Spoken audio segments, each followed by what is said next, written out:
What we're looking at here is the Astra Group, a drone unit embedded within Ukraine's special forces who are fighting Russia to the north of Kharkiv. They're using some of the latest battlefield tech, FPV or first-person view drones, to blow up Russian vehicles and trenches. These tiny, cheap kamikaze aircraft have been around for years, filming weddings and racing each other.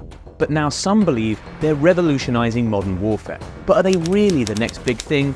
Or are they just filling a gap in Ukraine's arsenal? We're going to delve into how an FPV works, analyze this tape, and speak to an expert to find out. There's no single model of an FPV. They're built by dozens of companies, hobbyists, and even by troops on the front line. So they're all a little bit different, but they tend to follow the same design, which starts with an X-shaped frame. This is typically made from carbon fiber or plastic, which is either repurposed from an existing drone, like a racing drone, or created using a 3D printer. At the end of each arm is a small electric motor and a propeller that the drone uses to accelerate and steer. There are 4 in total, making this drone a quadcopter. Having 4 motors means the drones are fast. 60 miles an hour top speed is nothing unusual, but some can reach 100 miles an hour or more, and they can make very sharp turns.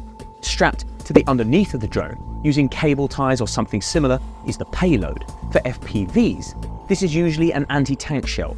Here we're using the warhead from an RPG-7 rocket launcher that probably weighs somewhere between 2 and 4.5 pounds. On top, there's a battery, which gives the drone a range of around 6 miles. And on the front is a small camera, which acts as the drone's eyes, and at the back is a transmitter antenna. You can actually see all of that if we go back to the tape and freeze frame right here. Here's the X-shaped frame, the 4 propellers, the battery, and the antenna. And underneath is the payload, which in this case seems to be an explosive the FPV team has improvised themselves. Once the drone is in the air, the antenna sends a drone's eye view back to the pilot, who uses a headset to control it as if they were on board. This allows the pilots to make incredibly precise adjustments, striking Russian tanks, armored vehicles, and trenches at their weakest points. This is the true genius of the FPV, turning outdated grenades and anti-tank shells into lethal precision weapons. You can see the pilots wearing their headsets in the footage, here and here. And here, we can see what they're seeing through the drone's camera. This allows them to hit specific weak points on Russian vehicles, blowing them to smithereens.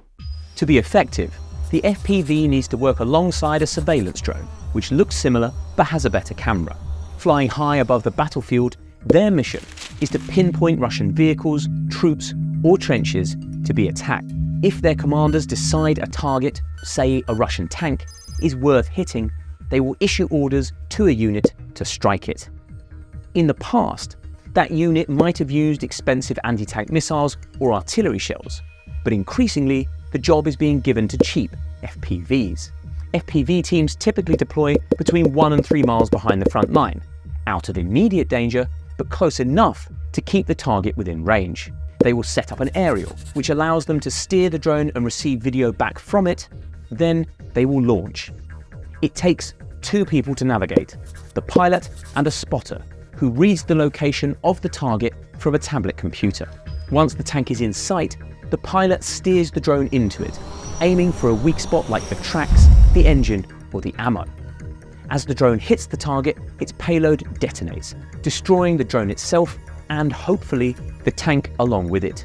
Now, let's watch all of that in action. Here you can see the Astra team deploying into the field after receiving their orders, riding along in the back of a pickup truck with all their equipment. Once they reach the area they're attacking, they set up their aerial, assemble the drone and its explosive payload, and get it into the air. The pilots then pull on their goggles and get to work. Looking at this slightly blurry name patch, we think this guy's name is Zachik, which means bunny in Ukrainian, which would make sense of all the other rabbit patches he's wearing, and this rather fetching pair of camo bunny ears. Here you can see his spotter using a tablet computer to guide him. Once Zachik can see the target himself, he dive bombs the drone straight into it. The surveillance drone spots an explosion, and the attack is a success. Cue the celebrations before the team packs up and heads back to base. All of which is very impressive, but are FPV drones really a revolution in modern warfare? And can they be compared to the invention of gunpowder or the nuclear bomb? Let's take a step back from battlefield tactics and talk strategy. Ukraine is locked into a war of attrition with Russia. The winner will be whichever side can exhaust the enemy's resources fastest. Russia has a huge natural advantage. It has more of everything: troops, tanks, planes, ships, you name it. And it can easily get more of whatever it needs because it is a massive country with lots of natural resources. That means Putin can afford to take losses and still win. Ukraine doesn't have that luxury. It needs to maximize Russian losses whilst minimizing its own. In other words, Ukraine needs to be efficient. And there are few weapons on the battlefield today more efficient than FPV drones. Before FPVs, taking out troops, tanks and aircraft was mainly the job of artillery and missiles. We saw this at the beginning of the war, when shelling demolished Russian columns on their way into Kiev, while missiles blasted tanks and shot helicopters out of the sky. But artillery isn't all that accurate. A standard 155mm NATO shell has what's called a circular area probable of 650 feet. That means a little over half the time the shell lands 325 feet either side of the thing it was fired at. The rest of the time, it lands outside of this circle. So in order to hit anything with artillery, you can't fire just one shell. You need at least dozens, possibly hundreds, to blanket an area to guarantee a kill. Artillery therefore chews through ammo, and even though shells are relatively cheap and easy to make, Ukraine is constantly running out. Missiles are much more accurate. Using sensors and motors to guide themselves to their targets, you can be fairly sure of a hit even when firing just one or two. But they're very expensive and difficult to manufacture. A single US Javelin costs around $200,000, and even America, with its vast military-industrial complex, only makes just over 2,000 of them per year. FPVs solve the shortcomings of both. They're cheap and easy to make.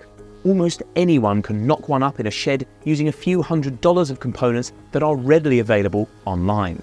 In fact, a lot of Ukrainians do this, raising funds for them through online donations before sending the homemade weapons to the front. They're also pinpoint accurate, able to fly through tank hatches or strike precise weak points in the armor, often with spectacular results. They're also very hard to stop. Lots of high-tech anti-air defenses could take them down, but the drones are so easy to make there's no point. Eventually, those air defenses will run out of ammo, and then the drones can fly straight through. That means almost everything on the battlefield is vulnerable to them. Ukraine has used them to hit troops, tanks, trenches, artillery guns, even other drones and helicopters. That's why some people think they're revolutionary. They make precision weapons that used to be available to a select few available to almost anyone. We've seen similar technology used successfully in Gaza by Hamas against the IDF, and in the Red Sea by the Houthis against an array of Western navies. But FPVs are not perfect. They struggle to deploy in bad weather, and because they rely on the pilot's vision for targeting, they are vulnerable to things like smoke, fog, and decoys. They are extremely vulnerable to being shot down because they have no protection beyond their speed. One of the weakest points of FPV drones is they rely on a signal to steer. These signals can be blocked by electronic jammers, which cause them to fall from the sky or veer off target. AI might help solve that issue. Ukraine is now experimenting with drones that can select their own targets, meaning they don't need a pilot. No pilot means nobody to communicate with, hence no signal and nothing to jam. There's no doubt these drones have proved a game changer in Ukraine. Their strengths, cheap and deadly, play perfectly into the brutal game of numbers the two sides are playing. In the wide open plains of eastern Ukraine, where tanks are very obvious and obstacles are few, the drones can easily find their way to their targets. But in dense environments that are very difficult to navigate, could a skilled pilot even make it through? And even if they did, they would only be aiming at infantry, which is a far less valuable target. We wanted to know more, so we spoke to a man who is producing drones for the Ukrainian army. This is Volodymyr Ladygin of the Direct Inclusion Foundation. First, I asked him what life has been like since Putin's first invasion in 2014. I hardly remember the time before the war, because the war had started 10 years ago. I was born in Donetsk. It's my native city. I lived there for more than 30 years. And when the war had started, I had to move from there, because I don't want to support this revolution, like they call, like this Russian war, this invasion. I don't want to be a part of it, so I had to move. A lot of people that I knew, that were my relatives, have stayed, and now they're working with this administration, because you have no choice. You must work with them, or you will be killed. You will be taken into basement and like tortured to death. So I've stopped like the whole part of my life. I've stopped communicating with a lot of people, unfortunately. So that was like the breaking point. And for this, all for this, like 8 years till the full-scale invasion that Russia, I knew that it would happen, because it is the essence of Russia to make like these sudden attacks, to capture territory, to capture people, to use people. So literally they want to use population of Ukraine as a reserve for mobilization and for moving to Poland, to Moldova, and to Kaliningrad, because their plan is to reunite all the territory that was like under USSR occupation. So let's call it like this: occupation countries that were occupied by USSR. All this period, like for 8 years, I was preparing a team, I was preparing myself. So now we are living not like usually persons. I have a special panic bag, so with my documents, with some food, with some money, with some medicines, and it is part of life.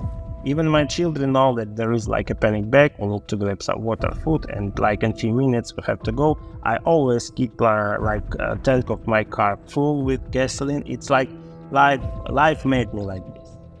Then came Russia's full-scale invasion in 2022. We were ready, we were active, and we started to do so. By the first, we have created our foundation, and we started to help both civilians who suffered from this war and to the military, of course, because a lot of my friends in the first day, they just took these weapons, these Kalashnikovs, 4 magazines of bullets, and they jumped on the military like vehicles and went to war. I wanted to help them because they had no helmets, they had no armor plates, they had nothing. So, and we started to gather everything that we couldn't get, because it was a lack of everything. You know, it was literally like disaster for our country. We started that we have enough helmets, we have enough armor plates, but we need weaponry. And in the situation with a great lack of artillery shells, Ukrainian army made a desperate attempt to use FPV technology. FPV drones, instead of artillery, just replaced it somehow. And in this situation, this usage of FPV technology was so successful that now we have, I don't know, like how many new devices using this technology. So Volodymyr started helping the military get hold of drones. We buy just ready product. For example, we buy a lot of Mavics. It's like DJI Mavic 3T, especially drones with thermal vision camera. Also, we're producing from the simplest 7-inch drones. So we just literally print the frame at the ordinary 3D printer and put some modules that we buy in China. China is the best supplier for us, unfortunately. It was like very funny situation when we tried to buy these modules for the first time, these engines, some processors. Chinese sellers, they thought we were Russians, so they started to tell us how to avoid sanctions. It was very funny. We told guys, we don't need it, we just need this weapon. We have understood that they like selling these drones both to us and for Russians. They're just trading to both sides, you know. It was crazy. So our production is not very big. Our foundation is, we are acting independently. We have our own budget. We product, I don't know, maybe 100 drones per year. But if we are talking about the very initiative that we have in Ukraine, we have, for example, Rosaries. This is the most successful project, and they have produced more than 100,000 FPVs. These FPVs were given to the army. It's a really great amount, and all of these were made by volunteering movement. It's not like state sponsorship. It's one of the ways how we Ukrainians see this war to be so unjust towards us. So we literally convert all our hatred into FPVs.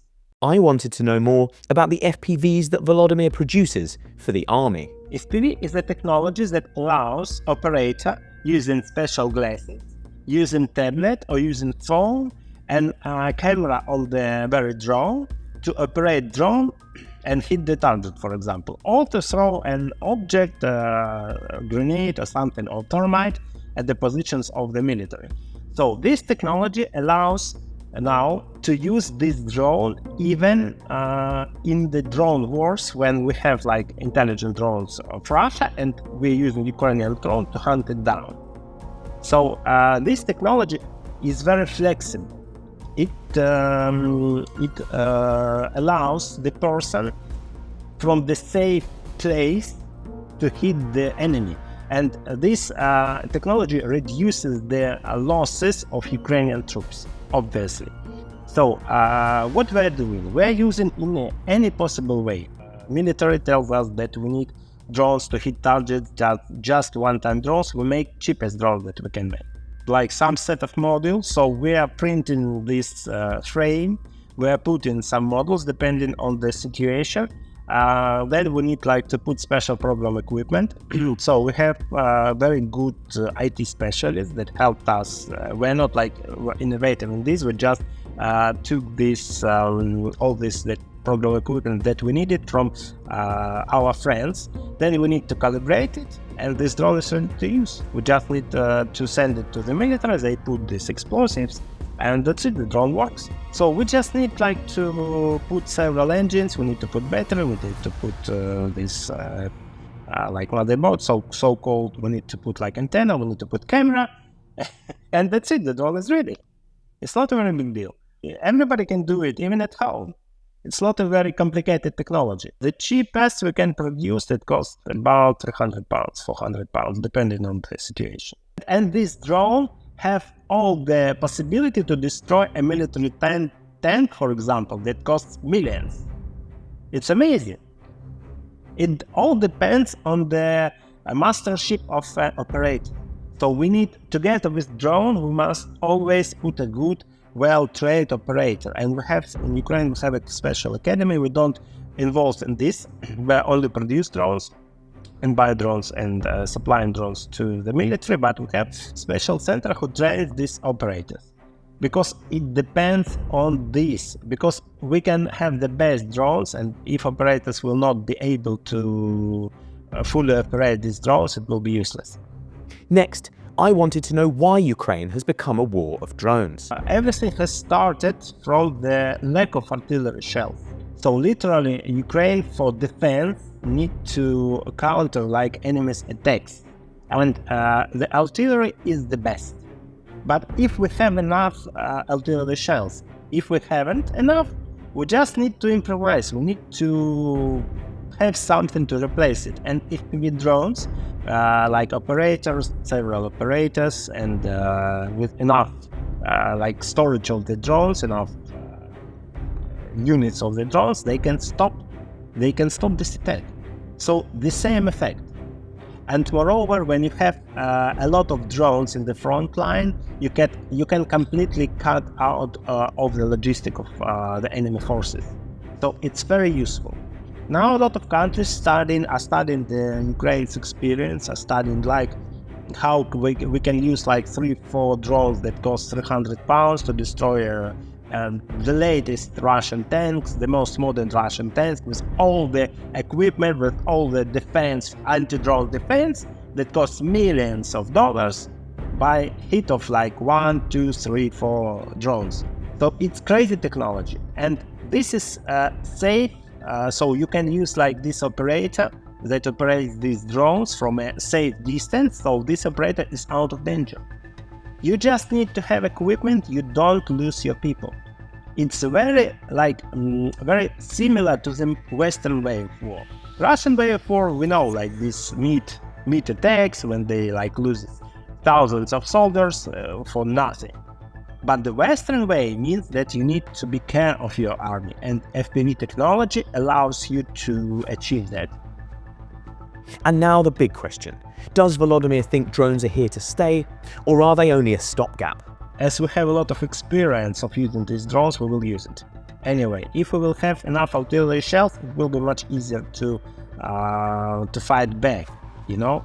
But we will still use the drones, because it's amazing technology. This technology allows our soldiers to be safe and to repel Russian attacks from a safe distance. And Russia knows that. The most thing they're afraid in the front line are not like bullets or artillery shells. They're afraid of FPV drones. Because we have a lot of good, great guys who are operators of these drones. They can literally make miracles. They can hunt down. I assume that in the nearest future we will have some kind of FPV tanks on the battlefield. Because it's very important to have like a mobile gun that can shoot from a safe distance, and will not like very be upset about if you will lose it. You will upset about money, not about human lives. You know, it's very important. And also this technology, FPVs, it's evolving completely. So now we have these self-guiding systems on FPV drones that allows to hit targets even if the connection with the operator is lost. So all the next wars that we have will contain some kind of experience of Ukraine. Every war, because FPVs showed so much effectiveness.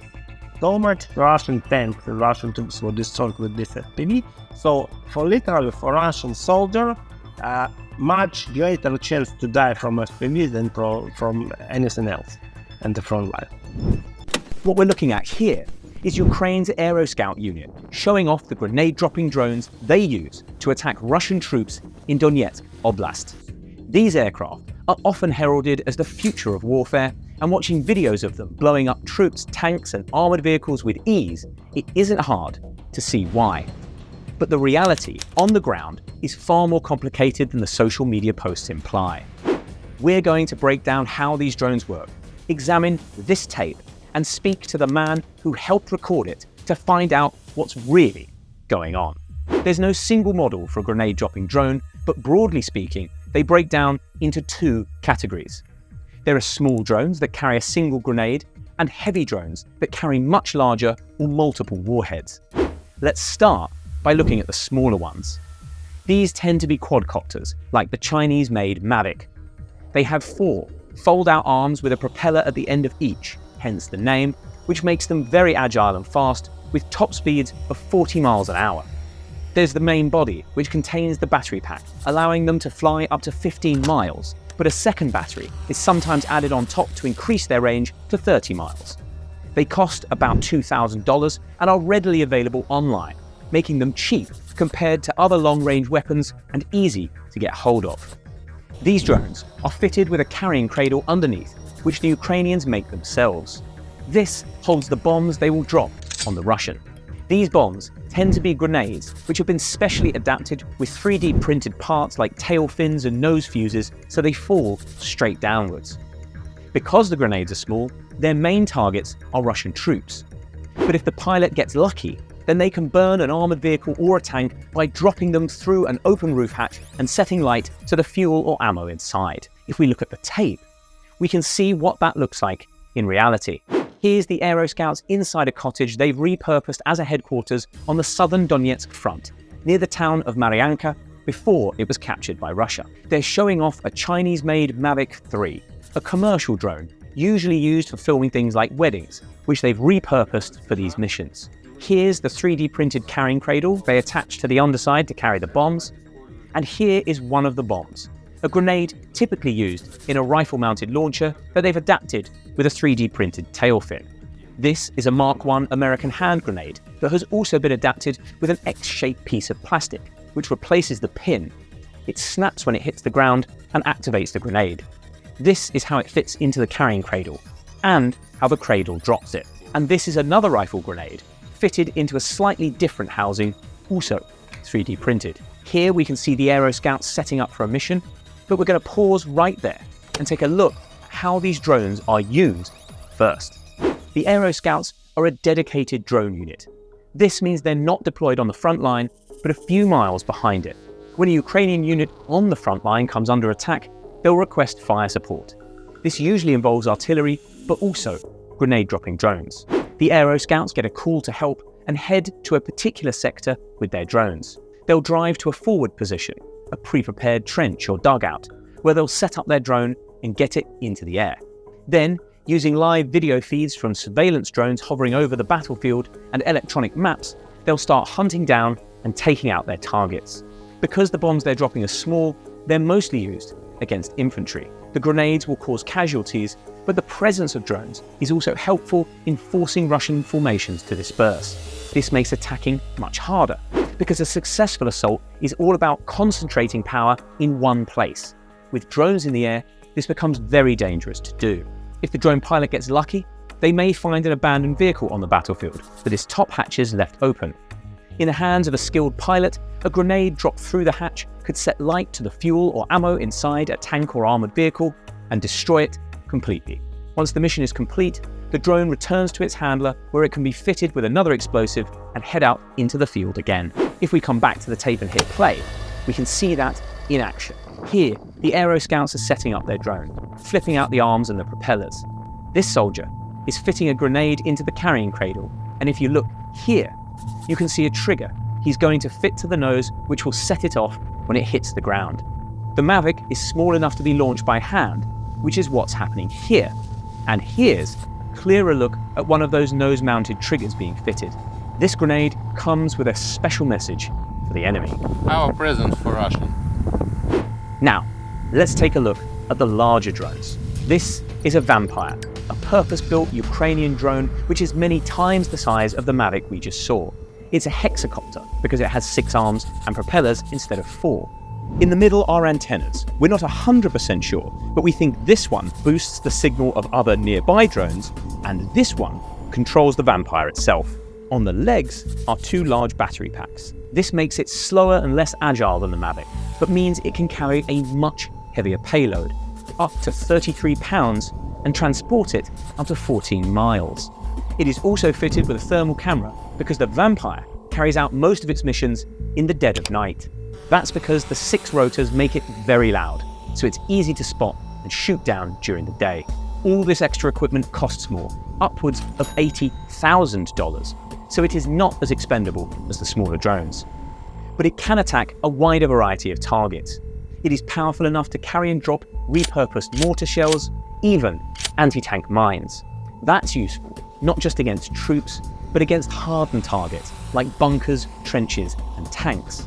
The Russians fear this drone so much, they've nicknamed it Baba Yaga, a witch in Slavic folklore who flies about in the night, carrying off and eating children. Here's another clip of the Aero Scouts setting up a Vampire to use on a combat mission. You can see just how much larger it is than a Mavic.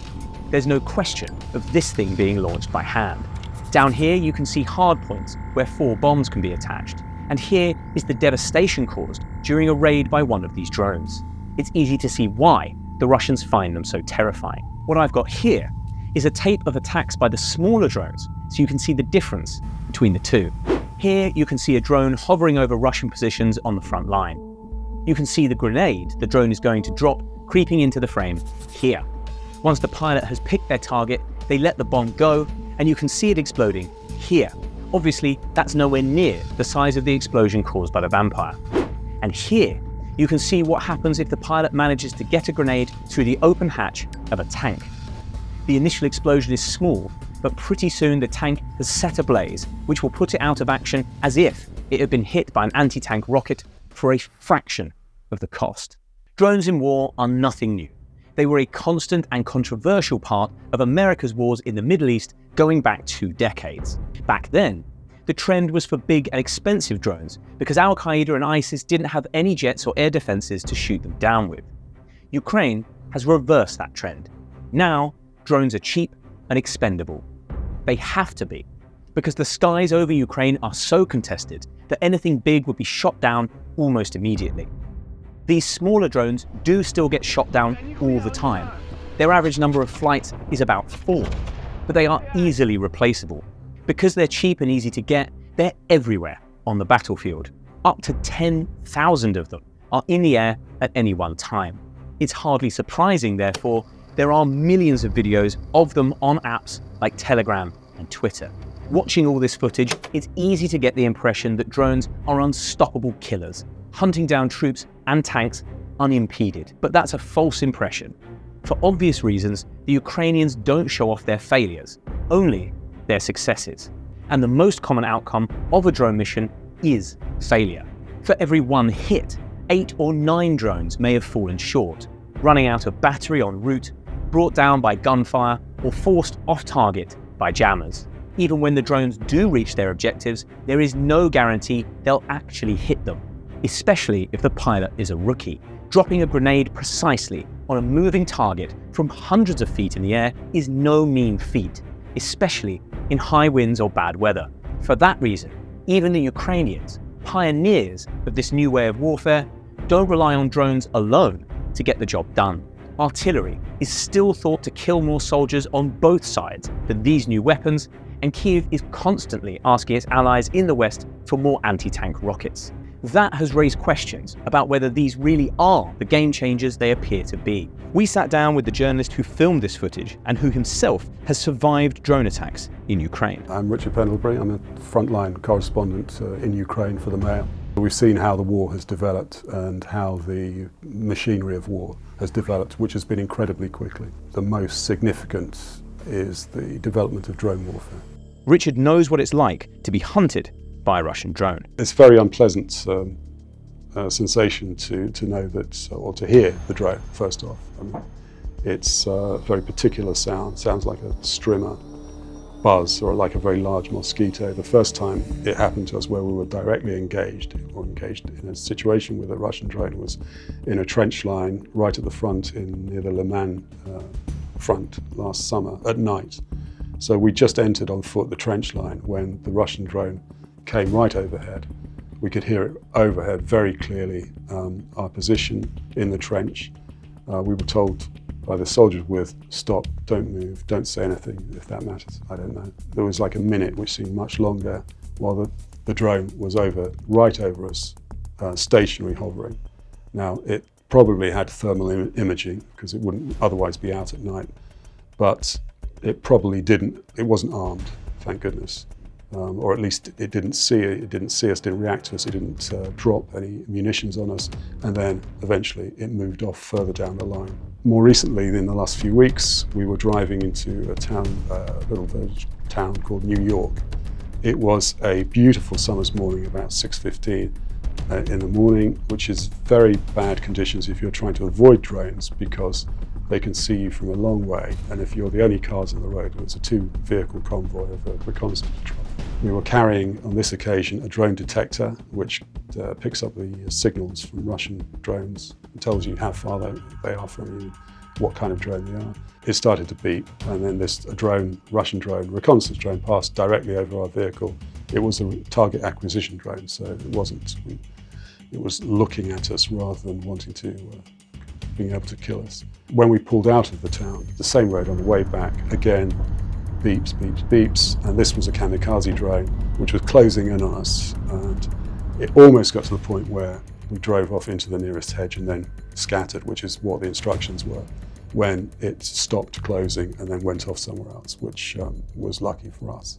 But it was a very horrible experience. If you're chased by a drone, how do you defend yourself? In places like Chazov Yar, most of your time is spent underground. You just can't wander around because you'll be seen. And then the drone either will be a kamikaze drone, will attack, or it will call in artillery onto your position. You have to be so careful. Vehicles have to be parked in hedges, under trees. You can't afford to leave them anywhere than undercover it's suicidal to do it. I know people who've parked on the curb and the vehicle gets hit. Some of it is down to the experience of the pilot, the drone pilot, is if he does spot you, whether he will get you. I have a friend who's in the Ukrainian army whose vehicle was hit by two kamikaze drones, one after the other. They hit the back of his vehicle and they destroyed the back of the vehicle, but they didn't kill him or the guy who was inside the vehicle with him, to the degree that they were able eventually to drive the vehicle away. But he said if it had been an experienced kamikaze drone pilot, he would have overtaken the vehicle, swung around and then flown through the windscreen, and that would have been it. Richard has seen this war evolve firsthand. How are drones now different from the first day? The start of the war, which was, the most important bit was when the Russians got to the suburbs of Kyiv. The focus on drones, you were aware that drones were taking part in the war, but you heard about the Bayraktar, the huge Turkish drones which were attacking the Russian armoured columns. The Russians were very close to central Kyiv, and we were very close to the front line. But there was never, maybe naively, there was never a feeling that you were under threat by Russian drones. It was always artillery or heavy mortar fire. Once you get to Irpin and Bucha, places like that, which were on the sort of by the front line, it wasn't, is there a drone in the air? That kind of changed possibly later in 2022, but certainly by last summer. It is the dominant thing on the battlefield now. The psychological effect, I know this from personal experience and just being with the soldiers, everything is calculated around the threat of Russian drones. It's like how you behave, how you move, how you live. I was in Chasiv Yar last month where there's very heavy fighting. And one of the units, infantry units, fire support units, which is using drones, said there is very little infantry man-to-man combat now. It's largely being conducted by drones and artillery. So much ordnance is needed, and the Ukrainians are losing this game. Is that the unit I visited? They had a little caravan, and they were making drone bombs using 3D printers and just lathes. And it was all. I said they were like, and they said whenever somebody has a spare 15 minutes, they come in here and make another bomb. The drones are the dominant force on the battlefield. There's no doubt about that. But the drones aren't foolproof. I was in a bunker with an artillery unit last month, and the Russians, this is when they said the sky is dirty, which is a euphemism. The Russians are overhead. But then the Russians started attacking the positions, the artillery positions, and they were using this dedicated attack drone, Privet 82. And the Ukrainians had actually hacked into the video feed. So we were actually watching what the Russians could see as they were attacking our positions on the screen in the bunker. The drone kept going round, and the positions were in a tree line, and it kept going round, and then it would. The operator obviously thought he wasn't going to get there, and I think it was a bit windy. And the Ukrainians with me would be laughing at him because he was incompetent. And then finally, because the battery time, again, they have to attack at a certain stage. So he attacks and he lands in the field in front of the tree line, and that's a game over. But then they launch another 15, one after the other, all against the same target, and each of them misses in the same way. You don't see those on the social media. Richard captured the Aero Scout footage during one of his trips. Let's see his reaction. Well, this is a unit of Aero Scouts for the Ukrainian border guards, and they're in an abandoned cottage on the southern Donetsk front. As you can see, they're showing us some of the adaptations that they've made to commercially available drones, most common being the Mavic from DJI. They were then last summer, they still are having to adapt these reconnaissance drones into bomb-carrying strike drones. They've got a cradle there, and the corporal is demonstrating how the cradle works. It's very simple. It drops a grenade. You possibly will see the table. It's covered in bits and pieces. It's like it's a workshop. This is a Mavic type. It may well be Mavic type drone, which again they've adapted to drop a grenade. They have also used what they call it aftermarket. With that particular Mavic, I think they've added a second battery, because one of the big problems of these small Mavics is their short range. And unless you see your target quite quickly, then they're liable to run out maybe 15 minutes. And what they don't really want is to have come back with the bomb, the grenade still on. I mean, these are not kamikaze drones. They are returnable, but it's always best to drop your ordnance. This is a purpose-built attack drone. It's Ukrainian manufactured. You can see the effect it has. It's a vampire drone. They usually use them at night, and they can carry they can carry an anti-tank mine adapted to explode on contact when dropped from the air. The Russians are very frightened. You can see the devastation. How close were these troops to the front line? It was probably about 5 miles. Some of the drone operators will be further forward. We went to their forward positions. This is more like it's a unit, sort of company headquarters, but it's also their workshop. It's also where they monitor the reconnaissance drones. They have laptops, iPads, and for instance, when we were there, we were watching artillery Ukrainian artillery fall into Marianka. So you have an iPad, they're saying the shell is in the air, we're waiting, and then you see the puff of smoke. And that's being conducted from that position. They have a position further forward where they're dug in, their operators, their pilots are dug in, and are launching some of the shorter range drones over the Russian line. I also wanted to know how a mission unfolds. There might be infantry assault on a Ukrainian position in the front line. The infantry, the Ukrainian defenders, will call in fire support. That will be artillery, but also the drones. The drone unit will get the call to go to a certain sector with their attack drones, probably launched from the forward positions for that unit.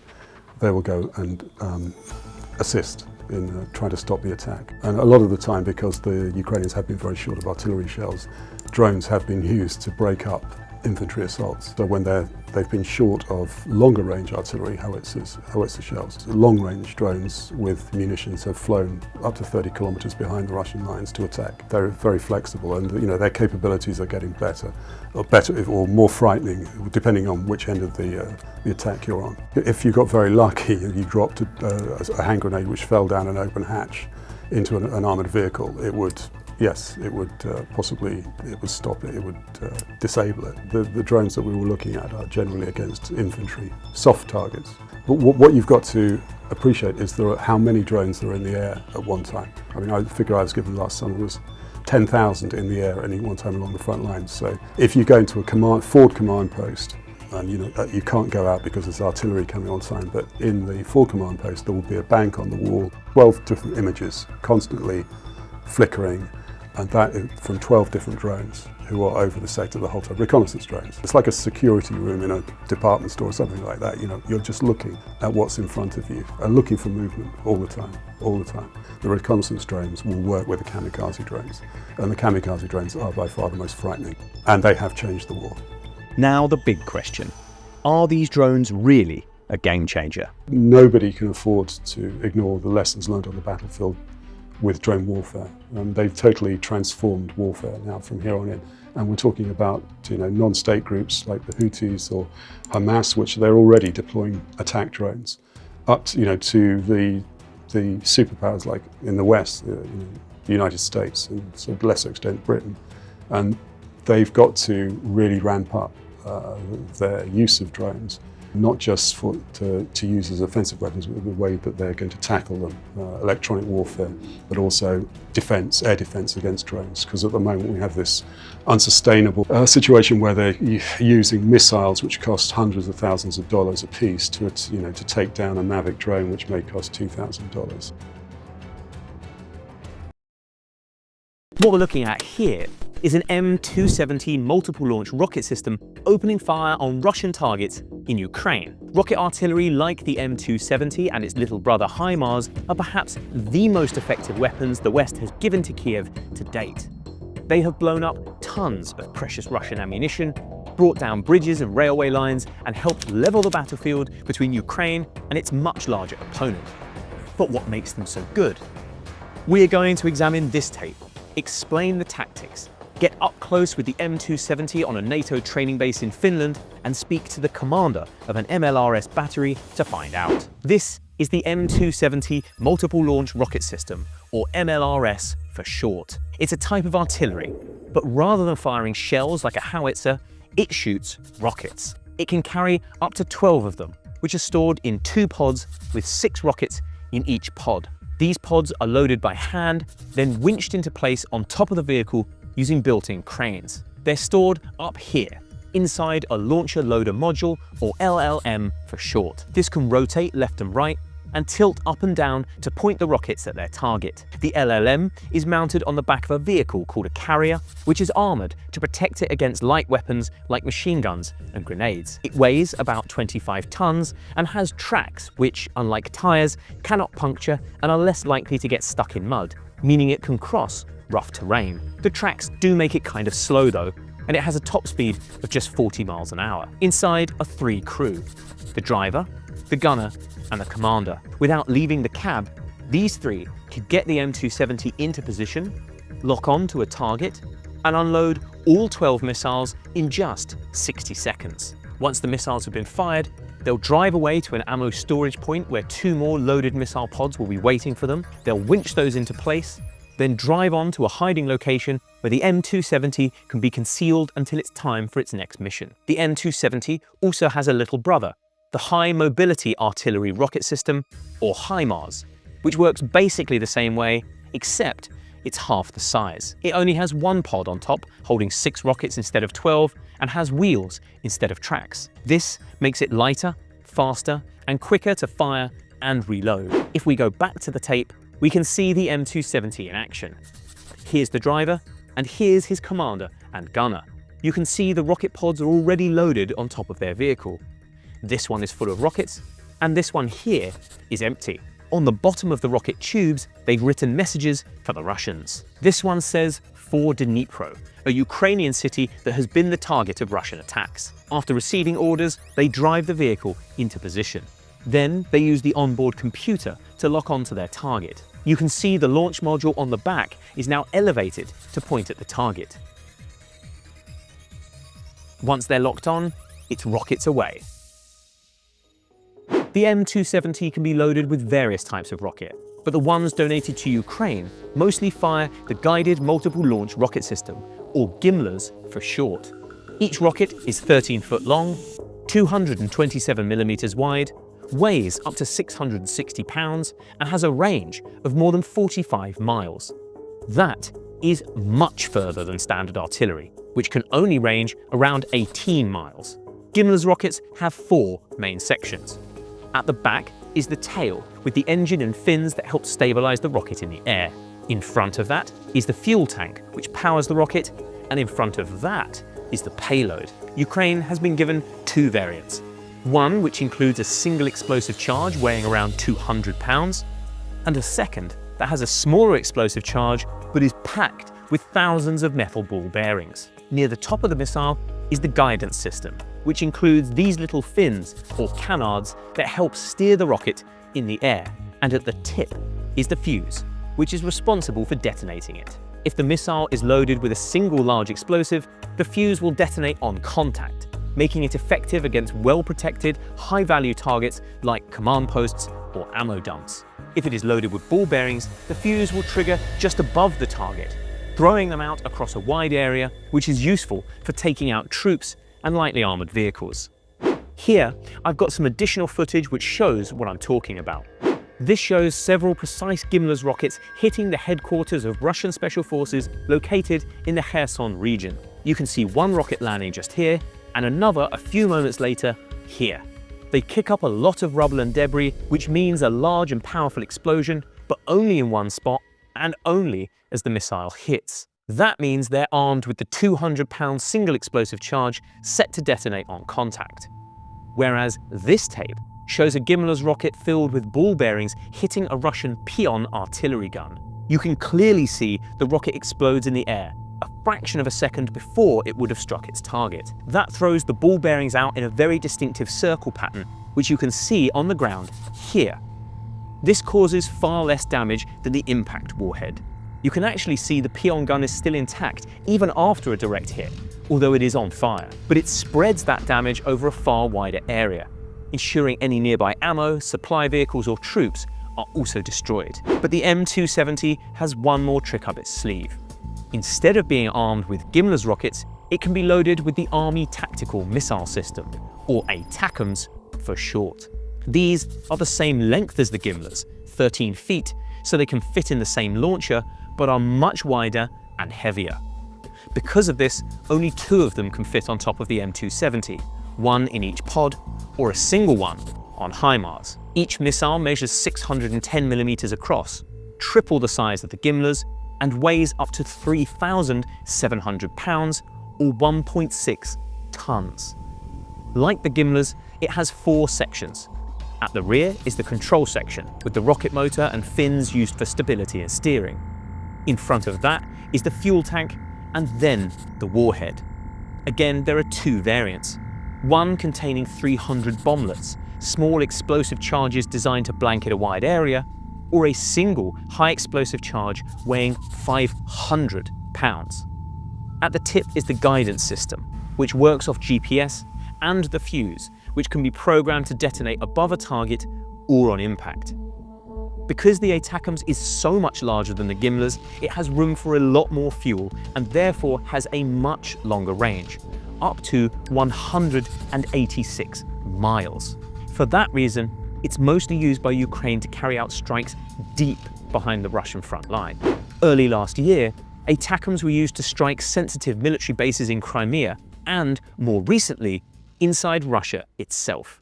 Taken together, these features make the M270 and HIMARS extremely effective weapons, and especially against Russia. But why? It's because the Russian army relies very heavily on its own artillery to advance on the battlefield. Since at least the Second World War, Russia's tactics have been to flatten enemy defenses from long range with lots of big guns, then send in troops to take over the rubble. In fairness to Putin and his generals, they did try to break their reliance on this tactic in 2022. Their initial invasion plan for Ukraine called for a Western-style advance, using skilled soldiers and a complementary mix of weapons to achieve a rapid victory. But that went very wrong very quickly. After retreating from Kiev and much of the north of Ukraine in spring 2022, Russia refocused on the Donbass and went back to its age-old artillery barrage tactics. In the spring and early summer of 2022, Ukraine lost a lot of troops and territory in the Donbass because they simply couldn't match the Russians for firepower. At one point, Putin's men were thought to be firing 10 shells for every 1 Ukrainian. The artillery barrage tactic may lack sophistication, but it is very effective. There seemed to be little the Ukrainians could do to stop this onslaught, and Putin promised the Russian people that soon the whole of the Donbass would be under their control. It was MLRS that helped level the playing field. Artillery barrages require lots of readily available ammunition, meaning huge stockpiles of the stuff have to be stored close to the front lines. These Russian ammo dumps were outside the range of conventional Ukrainian artillery, but well within range of M270 and HIMARS. When America donated these weapons to Ukraine in June 2022, the ammo dumps were their first target. In just 4 weeks, Ukraine said it hit no fewer than 50 of them, blowing up tons of ammunition in the process. They then turned the rockets on bridges and railways, making the task of getting what ammunition remained to the front line more difficult. Because MLRS are capable of firing their rockets, moving and reloading so quickly, a tactic known as shoot and scoot, they proved impossible for Russia to destroy. In fact, it would be 2 whole years before Russia scored a confirmed kill on either the M270 or HIMARS. And the rockets they fire, which travel up to 3 times the speed of sound, proved equally impossible for the Russians to shoot down. So the Russians had no choice but to move their ammunition away from the front line to get it out of range. Less ammunition, stored further away and harder to transport, meant no more blanket barrages from the Russian guns. And no more blanket barrages meant Russian troops found it much harder to advance. It took the Russians just a few weeks to capture the 2 cities of Severodonetsk and Lysychansk using their barrage tactics. But after the arrival of M270 and HIMARS, it took them a full 11 months to capture the nearby city of Bakhmut, and they lost an astonishing number of men in the effort. The Wagner Group alone, which was spearheading the effort to take the city, is thought to have suffered at least 20,000 casualties. In fact, HIMARS and M270 actually allows Ukraine to recapture a huge swathe of territory in Kharkiv as the Battle of Bakhmut was taking place. In a little over a month, Ukraine recaptured 5,000 square miles of territory, including 500 towns and villages, taking minimal casualties in return. This offensive rattled Putin so badly that he was forced to call up Russia's military reserves, press ganging 300,000 men into the army to stabilize the front line. M270 and HIMARS were absolutely key to this assault, blowing up Russian command posts and ammo dumps before the troops started advancing. One HIMARS strike on Izium even managed to kill the commander of all Russian artillery units in the area, ensuring the Russians couldn't effectively fire back. Using just a handful of M270 and HIMARS, Ukraine was able to silence entire Russian artillery batteries and grind their army to a halt. To this day, the Russian military has not come close to taking the whole of the Donbass, while at the same time, these weapons contributed to the most successful counterattack that Ukraine has ever mounted. Russia is still fighting to retake all of the territory it lost during that offensive, and that's why MLRS are arguably the most effective weapons the West has donated to Ukraine so far. Next, we went to a NATO live-fire drill in Finland, just days after President Biden gave Ukraine permission to fire MLS rockets into Russia to see how the M270 works. This is the M270 MLRS. We believe this system, or a system very like it, has probably been used by Ukraine to strike at targets within Russia. This is a tube rocket artillery system. You can see it has 2 pods with 6 rockets in each up here. They can be used to fire a salvo of missiles at enemies deep in the rear of the battlefield, interdicting logistics, taking out command posts, and eliminating other high-value targets. This system can also be configured to fire 2 ATACMS rockets, the very weapons that we believe Ukraine has used to strike inside Russia itself. And we're here in Rovaniemi, Finland, to analyze how it works. Here's what the M270 looks like up close. At the front, you can see the armored cab with 3 windows, one for the driver, one for the commander, and one for the gunner. Here's the driver in position. You can see how thick the door is with armored plating. And you can also see locking levers here and a rubber seal around the door here. This is to keep the cab hermetically sealed, so the crew are safe, even if biological, chemical, or nuclear weapons have contaminated the air. Down here are the tracks, which help the M270 traverse the rough, snowy terrain with ease. Here you can see the LLM in the elevated position just after firing. There's scorch marks around the ends of the launch tubes where the heat and force from the rockets has removed the paint. And here you can see the inside of the rocket tubes. These grooves are called rifling. They spin the rocket as it's launched to stabilize it in the air and give it extra range.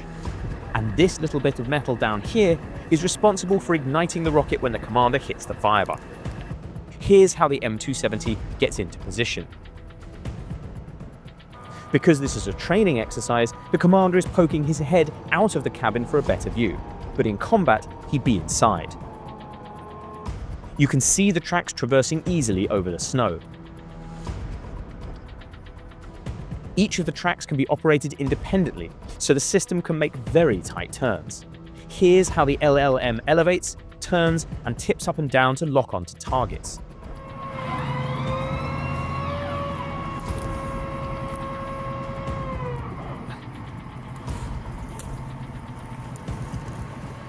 If we take a look at this footage, we can also see how the M270 reloads. You can see the cranes clipping onto the rocket pods and the pods being winched into place. This video shows how maintenance is carried out on the engine. You can see the whole cab tips forward to allow mechanics to access the components. What we're looking at here are the French Caesar and Swedish Archer artillery guns. Both of these are state-of-the-art howitzer systems, and both of them are fighting in Ukraine after being donated by the West. These guns are masters of a tactic called shoot and scoot, which is helping them survive better than any other artillery pieces in Ukraine's arsenal, while Russian troops have described them as a nightmare to fight against. But what exactly does shoot and scoot mean? What makes these two guns so good at it? And which of them is best?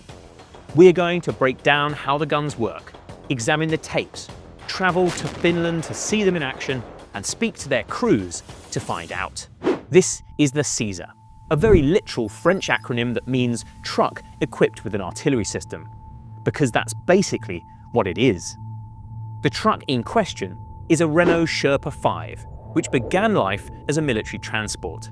Engineers removed the truck bed and cover and replaced them with a 155mm howitzer, while keeping the 6 wheels and the driver's cab. This simple design makes the Caesar compact. It is just 30 foot long and 8 foot wide. It's fast, having a top speed of 50 miles an hour, and relatively cheap, around $4 million each. It is also very light, just 18 tons, which means it can be taken into battle by helicopter. The Caesar carries up to 18 rounds of ammunition stored in 2 parts. Shells are kept in containers on this side of the vehicle, while explosive charges are in similar containers on the other side. And down here is a metal stabilizer which digs into the ground to stop the gun jumping backwards when it goes off. There are 5 crew in total. 2 of them take the shells and load them into the auto rammer here, which rams them into the gun. Another 2 take the explosive charges, push them into the gun by hand, then close the block at the back of the gun ready for firing. The 5th crew member is the commander. He operates the fire control system, which is a computer located here and is responsible for locking the gun on target. Caesar can be operated by just 3 people, though it means the loaders have a lot more work to do. Once everything is ready, the crews stand back just in case anything goes wrong, and the commander uses a control on the end of a wire to open fire. Using a standard shell, the Caesar can hit a target up to 25 miles away. This version is known as the Caesar 6x6, 6 wheels with 6-wheel drive. But there's also an 8x8 version used by Denmark and a few other militaries. The gun and crew are the same, but it's built on the back of a slightly different truck with 8 wheels and has 2 auto rammers, one for shells and another for explosives. A skilled Caesar crew can set up, fire 6 shots, and be on the move again in under 3 minutes. If we take a look at this tape, we can see all of that in action. The crew of this 6x6 Caesar jump out of the cab and the commander starts programming the fire control system. At the same time, the shell loaders get a shell into the auto rammer. Once the shell is in the gun, the charge loaders get the explosives in behind it. The commander then gives the order to fire. You can see here how the stabilizer stops the gun from leaping backwards. And you can also see an 8x8 Caesar driving past just here. If we swap tapes for a second, you can see the 8x8 gun firing. This view gives you a better idea of how the auto rammers work. Again, the commander gives the order to open fire. With the mission complete, the crew loads back into the cab and drives off. Next up, we have the Archer. It was created by Sweden, but is also used by the British. Like the Caesar, it started life as a truck, a Volvo A3D dump truck, but it lost the dumper, which was replaced by another 155mm howitzer. The driver's cab was reinforced with extra armor and bulletproof glass, and an armored cabin was placed around the base of the gun to contain the shells and explosives. It is shrouded in Barracuda netting, which is woven with special fibers that confuse night vision and thermal cameras. And it has a weapon mount up here for a machine gun or grenade launcher that is operated from inside the cab. This makes the Archer longer, wider, and heavier than Caesar. It is also quite a lot more expensive, but it has several party tricks the Caesar doesn't. For example, loading the Archer takes place away from battle. The crew, up to 4 people, use a specially designed truck to get the ammo into the armored compartment. Shells go in this side, and explosive charges go in the other. Archer can carry up to 21 shells, 3 more than the Caesar. Once in battle, the crews stay put and simply program their target into the fire control system inside the cabin. The Archer digs 2 metal stabilizers into the ground to stop itself rolling backwards, elevates and extends the gun before locking on target, then opens fire. A new shell and explosive charge are loaded into the gun without the crew doing anything. And then the Archer is ready to fire again. All of that happens in double quick time. Archer can set up, fire 6 rounds, and then be on the way again in less than 80 seconds, compared to the Caesar's 3 minutes. And Archer can be operated by just 1 person if needs be. But that's not all. Archer has a range of 30 miles with a standard shell thanks to special explosive charges it uses and a couple of fancy fire modes. One makes tiny trajectory adjustments between each shot, meaning all the shells will land on their target at the same time, despite being fired a few seconds apart. The cannon can also fire horizontally in an emergency in case the gun is ambushed by tanks or armored vehicles, while its top-mounted weapon takes out any infantry. All of which makes it very hard for the enemy to find, and even harder to destroy if or when they eventually do. If we go back to the tape, we can see the Ukrainians putting that into action. Here's the crew loading into the vehicle and driving out on a mission. You can see the stabilizers deploying here. The gun locks on target and then opens fire. A moment later, the gun is packed away and moving to the next firing position. If we switch tapes, you can see that a little more clearly. The gun deploys, locks on, and opens fire in just 15 seconds. So, why is all of that such a big deal? To understand, we need to learn about how artillery is used in battle and a tactic known as shoot and scoot. A typical artillery fire mission looks something like this. A spotter, in Ukraine this is usually a drone, tracks the enemy and reports their location to a command post. Commanders decide whether the target is worth hitting and then task a unit with hitting it. If that unit is artillery, the crew will drive their gun within range, lock on to the position they were given, fire enough shells to hit the target, then pack up and drive off again. Provided enough shells are fired, artillery is extremely effective at destroying its targets. It is thought that 70% of all casualties in Ukraine are caused by it, and for that reason, it is known as the king of battle. But artillery also has another role called counter-battery fire, hunting down and destroying enemy guns to limit the horrendous damage they cause. A counter-battery mission is the mirror image of the fire mission we just saw. The friendly gun deploys and begins firing at its target, but this reveals its location to the enemy. So the enemy deploy their own gun to go and shoot back at it. But all of this takes time. If the friendly gun can pack up and move off before the enemy gun has time to open fire, then it lives to fight another day. That's what shoot and scoot means. Getting into battle, firing as many shells as quickly as possible, then packing up and getting away again before the enemy shoots back. And Caesar and Archer were designed to be the absolute masters of this tactic. If we get up close with the Archer, we can see all its features. You can see the armored cabin at the front where the 3 crew sit. There's a weapon mount on the top that can be controlled from the inside. Here's the 155mm cannon. And here's how it deploys, ready to shoot. You can see the armored housing at the back of the gun with the ammo and autoloader inside. There's 2 feet just below that, which lower into position to support the gun as it shoots. You can see the tires have been fitted with snow chains, allowing the Archer to move quickly over the frozen ground. And here's the Caesar, up close and personal. Here's the ammo racks where the explosive charges are stored. In the background, you can see the cab has been covered in netting. This not only obscures it from view, but the netting also contains special fibers to block infrared cameras. Over here, you can see where the shells are stored, and in the background, you can see the gun lowering into the transport position.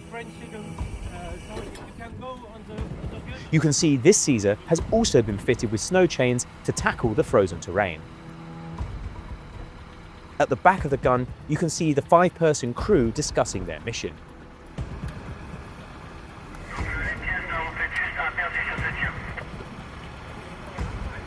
Here's the block that lowers into position when the gun is ready to fire. And here's the plow that digs into the ground to stop it jumping backwards. 67 Caesar guns were donated to Ukraine, and just 7 have been lost, a little over 10%. And most of those were hit by drones, which can target them while they're on the move. For comparison, other Ukrainian artillery guns have a loss rate of around 30%. Just 8 Archer have been donated to Ukraine, and none of those have been destroyed so far. 1 was hit by a drone, but it survived. This video shows how the drone damaged the rear ammo compartment, but that's nothing a few battlefield mechanics can't fix.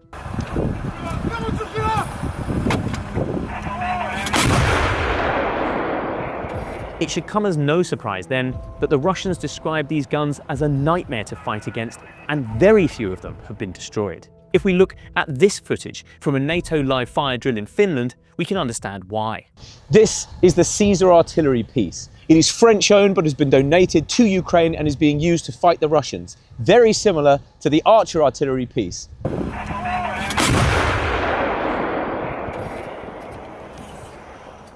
Firing at full range, it takes an artillery shell a little under a minute to hit its target.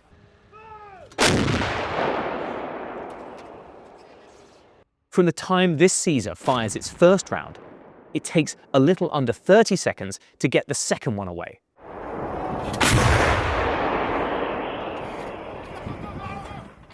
Meaning the first shell is still in the air. In fact, it's not until the crew are loading the third shell that the first one even hits the target.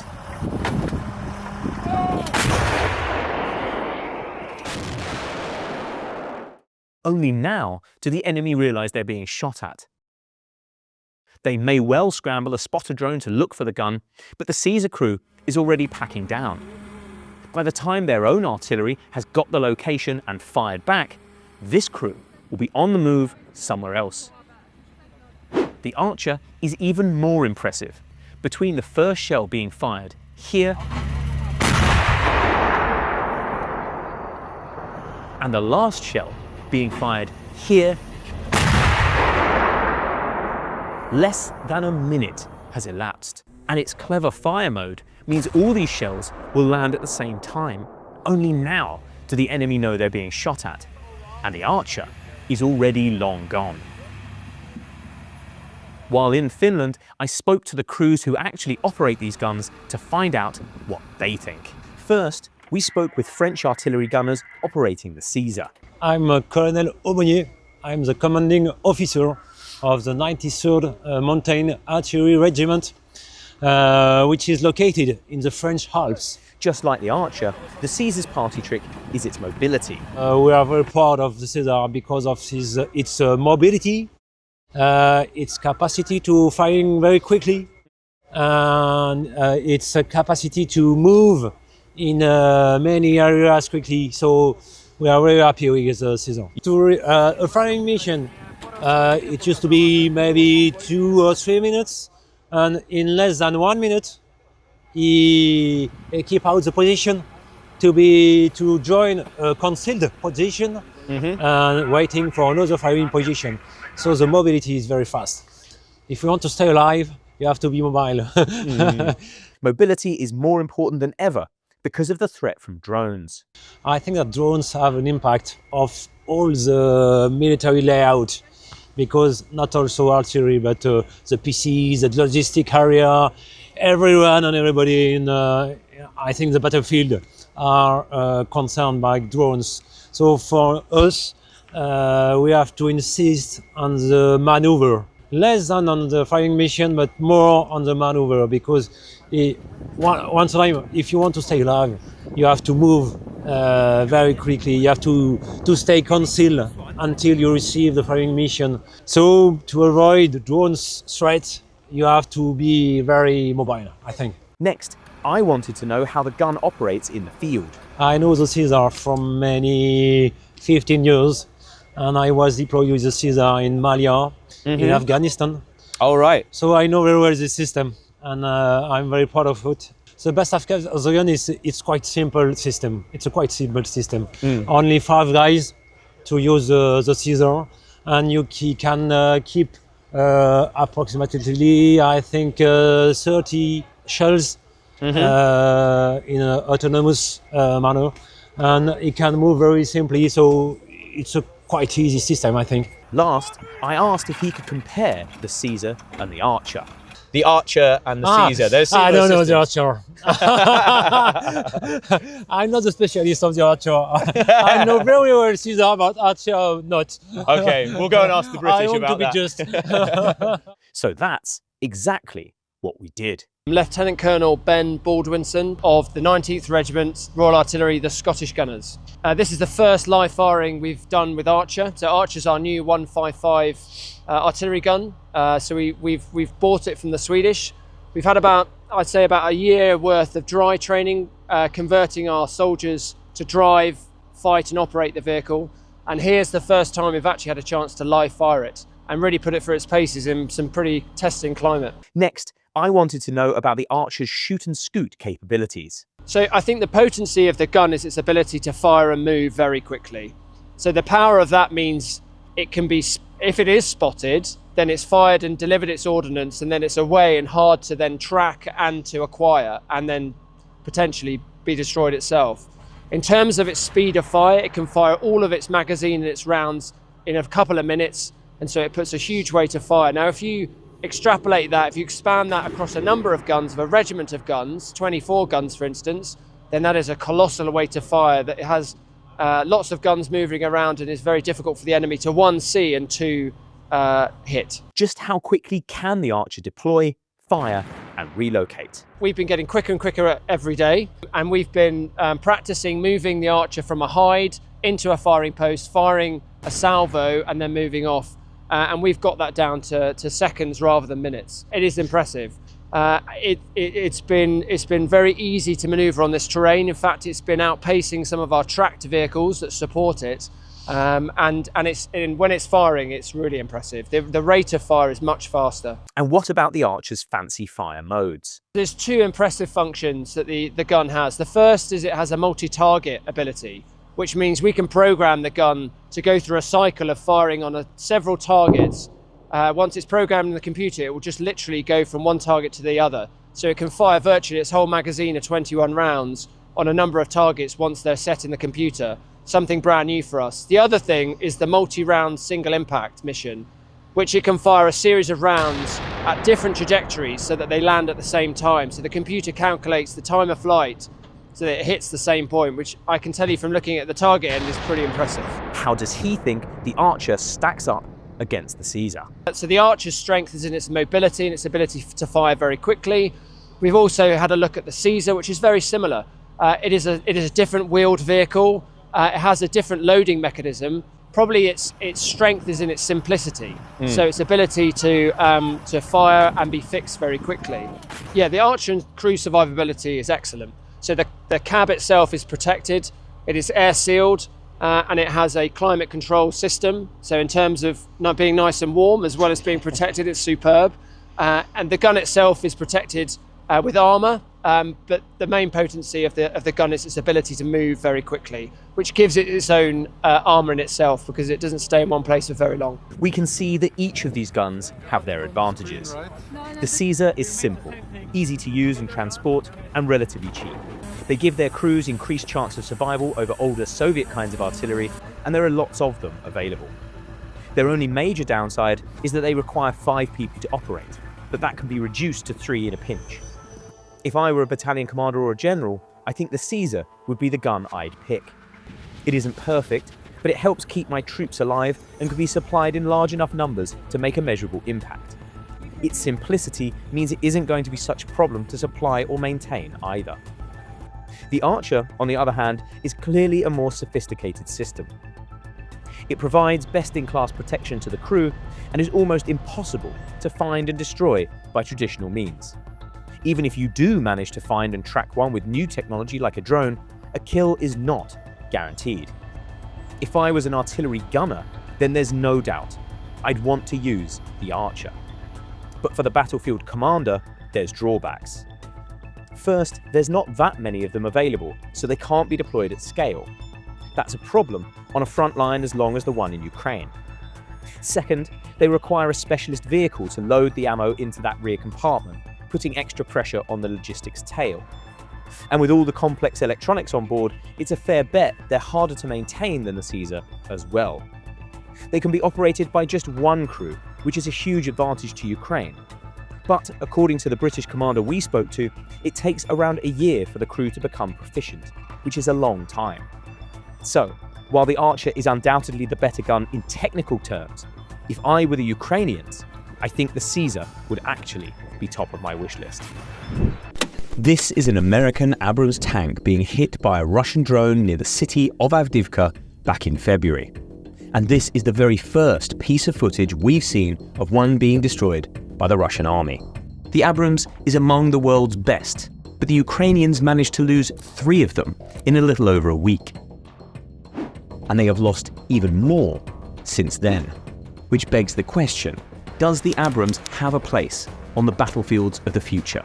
We'll analyse this footage, delve into the history of the Abrams, and speak to an expert to find out. This is one of 31 Abrams M1A1 tanks given to the Ukrainians by the US and used to equip the 47th Brigade. The M1A1 entered service in 1986. It weighs around 60 tons, is powered by a gas turbine engine that'll run on pretty much any kind of fuel, and is armed with a 120mm main cannon. It is coated in Chobham composite armour, which provides some of the best protection in the world to the crew of 4 who sit inside the turret. At the back of the turret is an armoured compartment where the ammunition is stored, which is separated from the turret by blast doors. That means even if the ammo explodes during battle, the crew will be protected. And on top of the compartment are blowout panels, deliberately weak sections which pop off and vent the blast away from the crew. The Russians claim this tank was spotted by soldiers of the 15th Motor Rifle Brigade who used a Piranha FPV, or first-person view drone, to disable it. There are 2 kinds of Piranha drone, the Piranha 7, which is smaller, and the Piranha 10, which is larger. Both are made up of a quadcopter drone with a top speed of 140 km per hour. The Piranha 7 can carry a load of up to 2.5 kilos and has a limited range because it only contains a small battery. The Piranha 10 can carry a load of up to 4.5 kilos and has an extended range because of its larger battery and more powerful propellers. Both are controlled using multiple radio frequencies, which the pilot can change in flight, making it very difficult to jam. The drones only cost about $500 each, which makes them ideal for destroying high-value targets like a $4.3 million Abrams tank. The Russians claim this tank was hit by one Piranha before they started filming, likely targeting the engine or the tracks, which has disabled it. In military speak, this is an M-kill, or a mobility kill. It means the vehicle cannot move, but is probably repairable if it can be rescued. What we're about to watch is the Russians trying to convert that M-kill into a K-kill, or a catastrophic kill, meaning the tank would be out of action for good. How are they going to do it? By flying another drone into it. The Russians have clearly done their homework, because the second drone hits the Abrams on the back of the turret. The blast causes the ammo to start cooking off, which means the heat from the fire is setting off the shells. But the ammo compartment armour keeps the blast confined to the back of the tank. And the blowout panels pop off here and here, venting the explosion upwards. If you look here, you can see at least 3 of the 4 Abrams crew make it out alive. And even though the Abrams catches fire, it doesn't explode. The Russian mission to turn the M-kill into a K-kill ends in failure. This took place in late February and was initially dismissed as a one-off, but barely a week later, 2 more Abrams were lost in the exact same place in almost the exact same fashion. For a tank that is supposed to be world-leading, that seems like a problem. To really get a sense of how the Abrams is faring in Ukraine, we need to dive into the archives and compare it to other tanks. Russia has mostly relied on old Soviet T-72s to fight this war, and they've not handled it well. Ukraine claims to have destroyed around 7,000 of them, and when they go, they can really go. In case you were wondering, this is what a K-kill looks like. This is a legacy of the T-72's Soviet past. When these tanks were built during the Cold War, the USSR had an army numbering in the millions. It needed a lot of tanks, so they had to be cheap and easy to make. The T-72 was the result. It weighs around 40 tons, much lighter than Western tanks, and has a crew of just 3, which means it is much smaller as well. The 4th crew member has been replaced by a piece of kit called an autoloader, which automatically reloads the tank's 125mm cannon after each shot. Because of the way the autoloader works, the spare ammunition is stored directly underneath the crew and inside the turret. If a T-72 is hit and the blast sets off the ammo inside the tank, the result is a catastrophic explosion. That results in these huge turret tosses, otherwise known as the jack-in-the-box effect. Russia's newer tanks, like the T-80 and T-90, fare slightly better, but not by much. They generally have better armour than the older T-72s, but are still based on the original Soviet designs, which means the ammo is still stored in and around the crew. Western tanks are by no means indestructible, but they do a much better job of protecting the men inside. America's Abrams, Britain's Challenger, and Germany's Leopards are also products of the Cold War. Their designers knew they could never match the Soviets for numbers, so to stand a chance, their tanks would have to take multiple hits and keep going. And if they were destroyed, it was important that at least the crew survived to fight another day. Compared to Soviet tanks like the T-72, the Abrams and Challenger are bigger and a lot heavier, but that's because they are better protected. Aside from features like blowout panels on the Abrams, both of these tanks use a specialist kind of armour called Chobham armour. This is made of a composite of different materials layered together.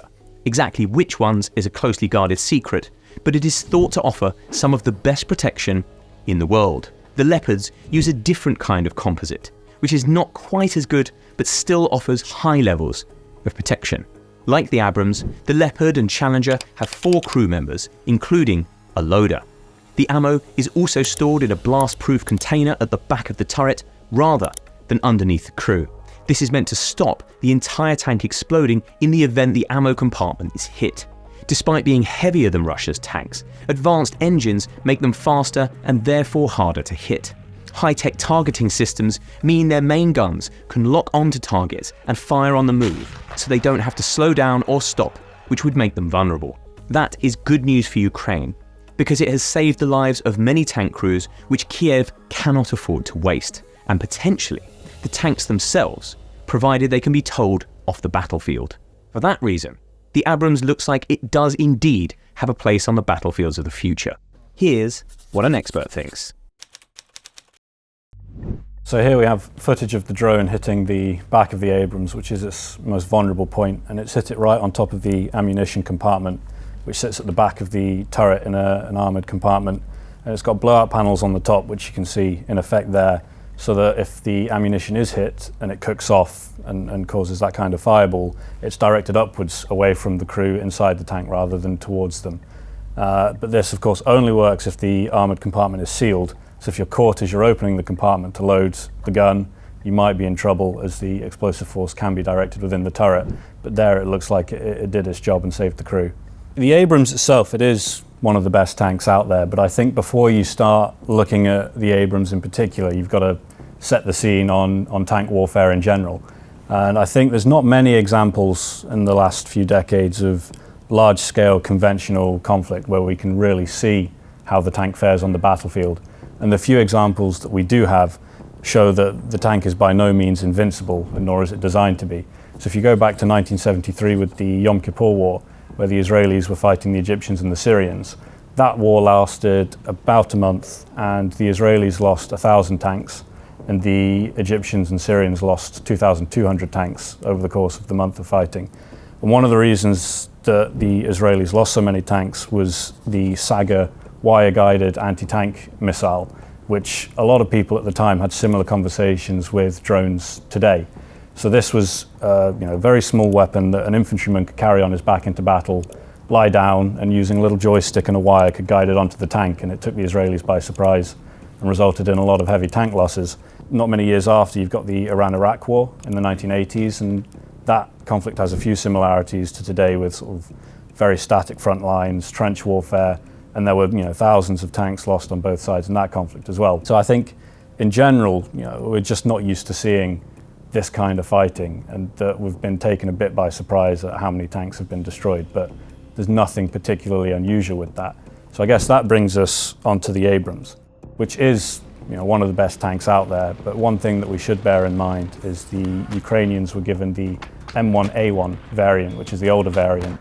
So the Abrams was first designed and entered service in the 1980s, when drones were not much of a problem, and the Americans were thinking about designing a tank to fight the Soviets on the sort of plains and rolling hills of West Germany. So it's got a lot of armor on the front, where you'd expect the enemy to be coming at you, but on the top it has not got as much armour. I think it's about 25 millimetres on the top of the turret and 38 millimetres on the top of the hull where the driver sits. So these are two quite vulnerable points. So if a weapon strikes you there, you are a bit more vulnerable. It's just that when they were designed, this is not where they were expecting weapons to hit them. It's not just Abrams tanks that are getting killed in Ukraine. It seems no tank is safe anymore. Figures aren't easy to get, but from open source information, because the Russians and Ukrainians have very high claims of what they've destroyed of each other's equipment. But taking the Oryx database, which is a team that looks through what you can visually confirm through videos or pictures as being destroyed, we can see that the Ukrainians, over the 2+ years of fighting, have lost around 800 tanks, either destroyed, damaged, or captured, and the Russians have lost around 3,000 tanks. So for the Ukrainians, about 1 tank a day, for the Russians, 3.5 to 4 tanks a day, which I think tells you a lot about the design features of Russian tanks. They're a lot lighter, designed more for mobility and firepower than for protection, which is a sort of inverse philosophy to a lot of Western tanks. So looking at the Western tanks that Ukraine has received so far, they've only received 130 of what you would probably consider modern Western tanks.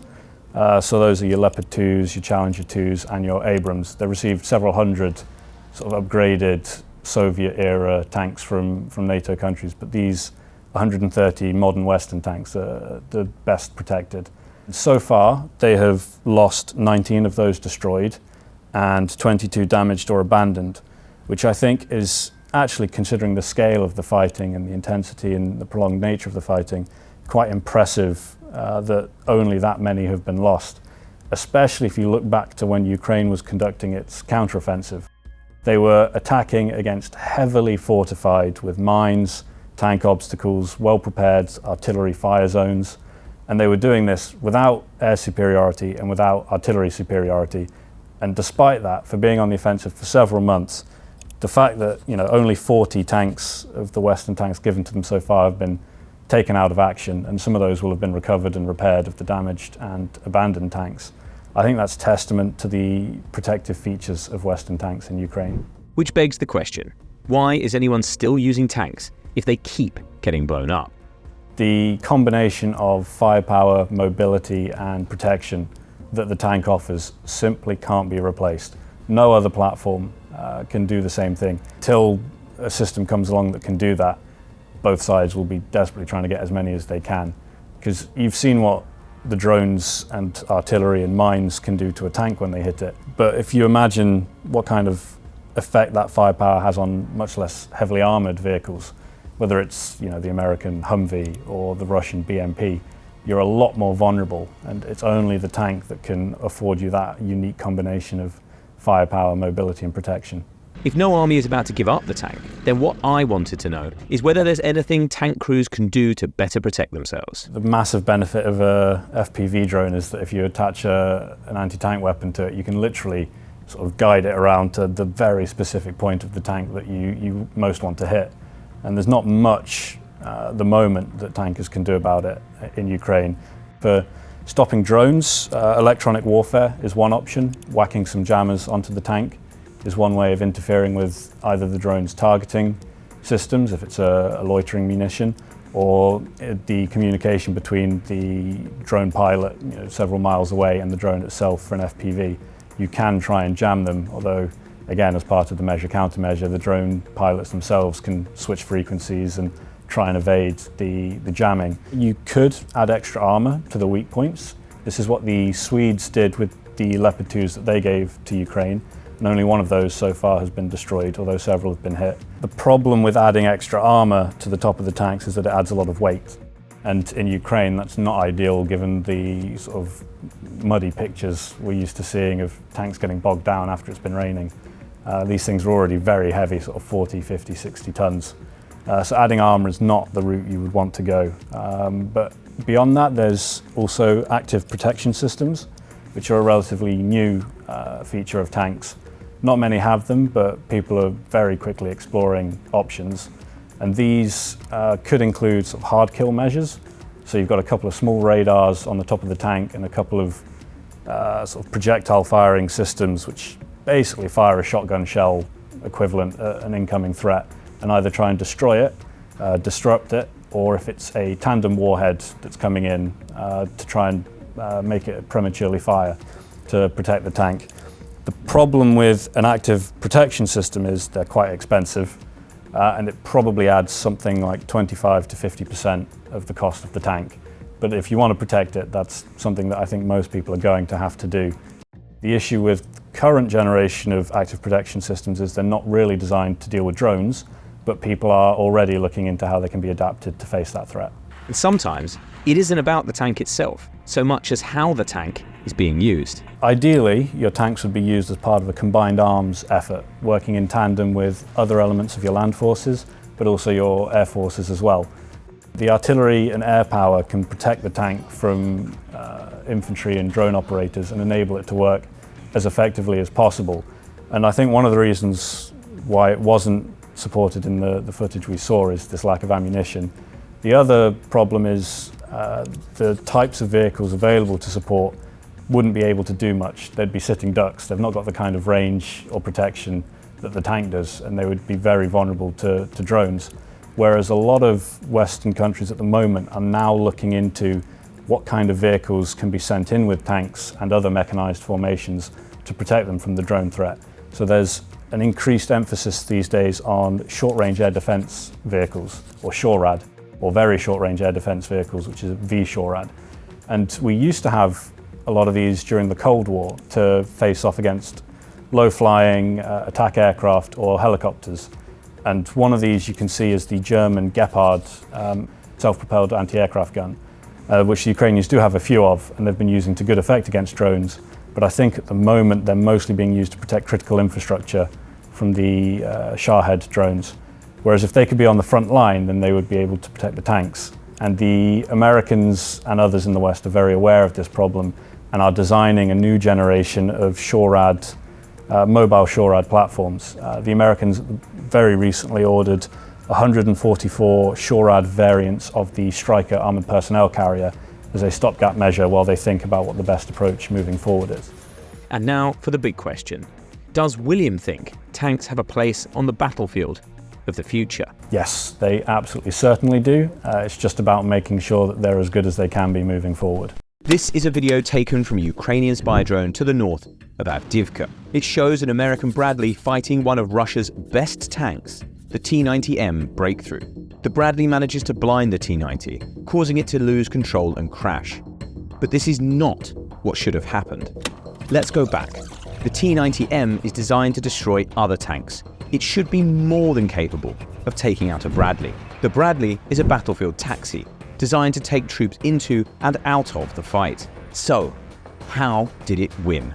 We're going to analyze this footage, delve into the archives, and speak to an expert to find out. This is a Bradley IFV, or Infantry Fighting Vehicle. America gave Ukraine 190 of these mean machines, which Kiev used to equip the 47th Mechanized Brigade. It was designed during the Cold War and first entered service in 1981, though these ones probably date back to the 1990s. And this is the T-90M Breakthrough, the most modern tank in use by the Russian army and, supposedly, its best. From the waist down, there isn't much new here. It's basically the same as the old T-72 tanks that Russia's been using since the Cold War. But up top, the tank is brand new and packed full of state-of-the-art kit, starting with its 125mm main cannon, which has been upgraded to fire more destructive shells. Compare that to the Brad's main weapon, which is a 25mm Bushmaster chain gun.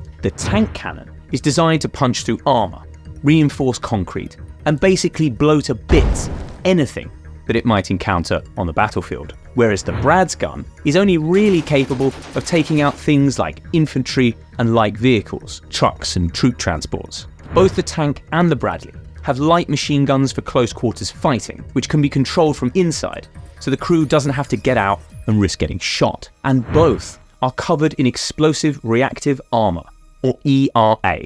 These are blocks of explosives that are designed to go off when they're hit by enemy shells to deflect them away from the tank. Up here, the Bradley has 2 anti-tank rockets, so it can take down enemy armor if it has to, while the T-90 turret is covered in all sorts of sensors and cameras. The largest is the commander's main sight, which is known as the Falcon's Eye. It provides a wide view of the battlefield, gives him day and night thermal vision, a laser rangefinder to identify and lock onto targets, as well as a range of other sensors for the onboard targeting computer or fire control system, which is called Kalina. On the other side of the turret is the gunner's sight, the PNMT, which gives a separate day and night thermal view. Just behind that, a wind speed indicator feeds data from the mast to the fire control system, and cameras attached to the mast and the sides of the tank give the three-man crew a 360-degree view of the world outside. So let's see what happens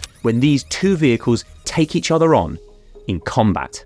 This is the town of Stepove, or what little is left of it, just to the north of Avdiivka. This video was taken in early January, when Ukraine's 47th Brigade were defending it against Russians who were trying to take the city. Here, a Bradley has found itself facing off with a Russian T-90M at very close range. The T-90 opens fire, but misses, before the Bradley drives up close and begins hitting it with rounds from its chain gun. You can see a few tracer rounds flying past the tank, as well as sparks when the turret and the hull are hit. The Bradley drives behind cover, just in time, as the tank fires a second shot, which seems to hit a nearby building. The Bradley keeps up the chain gun fire on the move, made easier by sensors which keep its gun locked on target. You can see a couple more tracer rounds, and the tank getting hit again here. It returns fire, but misses once again. The drone then pulls back to show us a wider view of the battlefield. Over here, a second Bradley vehicle is hiding, and it's going to take over fighting the tank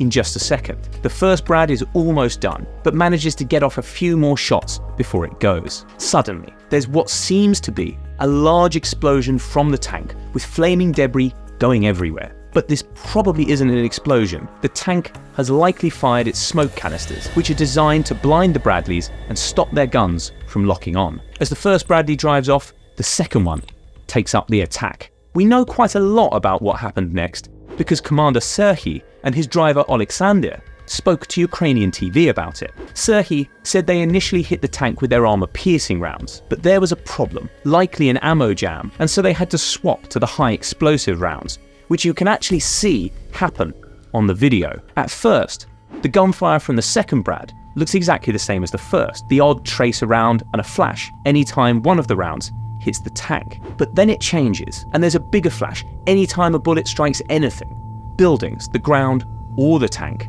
This is the high explosive ammo, and this should really be where the fight ends for the Bradley. High explosive rounds are designed to take out infantry. They have next to no chance of penetrating the T-90's armor. But Serhiy has a trick up his sleeve. Instead of targeting the tank's hull, he goes for the delicate sights and sensors on top to blind the crew. Where did he learn this clever trick?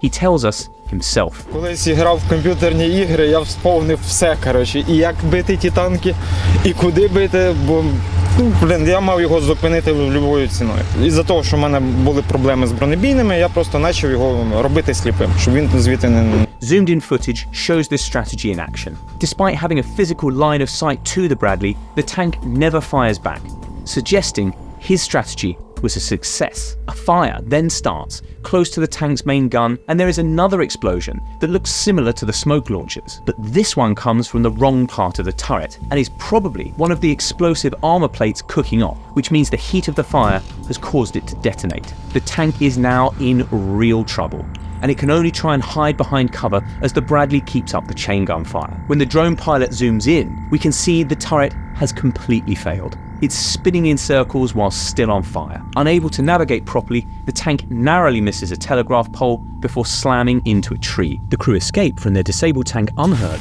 before the Ukrainians use a drone to finish the vehicle off. This may come as a surprise, but Ukraine is actually not the first time that Bradleys have faced off against Soviet tanks. The first was all the way back in 1991, during Operation Desert Storm, the American-led liberation of Kuwait from Saddam Hussein's Iraqi army. Though Russia wasn't involved in the fighting directly, Moscow was the Iraqis' main arms dealer, and so Saddam's troops were using Soviet tanks. Attacking them was a coalition led by the US, which had a huge amount of armor, including 1,700 Bradleys, which were taking part in their first combat deployment. The operation called for a huge armoured charge from Saudi Arabia into Iraq and then across into Kuwait to drive the Iraqis out. Perhaps the most important battle took place at 73 Easting, which has been dubbed the last great tank battle of the 20th century. There, hundreds of Bradleys and around 1,000 American Abrams tanks of the 2nd Armoured Cavalry Regiment faced off against Saddam's elite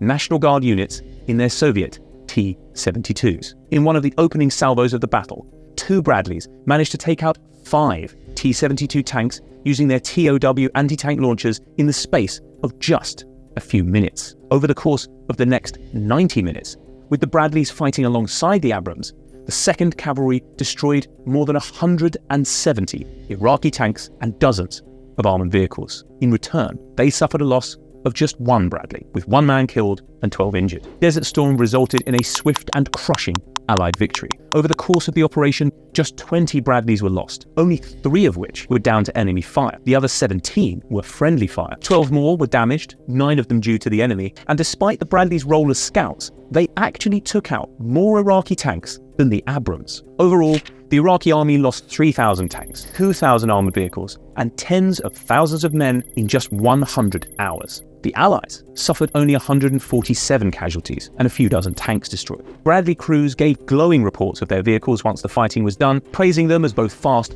and lethal. Based on those reports, the US military went about improving the Brads, making them easier to spot so they didn't get shot so much by their own side, as well as making them easier to fix. These new versions, dubbed ODS-SA, which stands for Operation Desert Storm Situational Awareness, are the versions that Ukraine is thought to have been given. 3 decades ago, on the battlefields of Iraq, the Bradleys proved themselves superior to Soviet tanks. Putin now likes to brag that Russia's T-90M is the best tank in the world, but seeing one of them get beaten by 2 battlefield taxis that are 3 decades old makes you wonder whether that's really true. Here's what an expert thinks.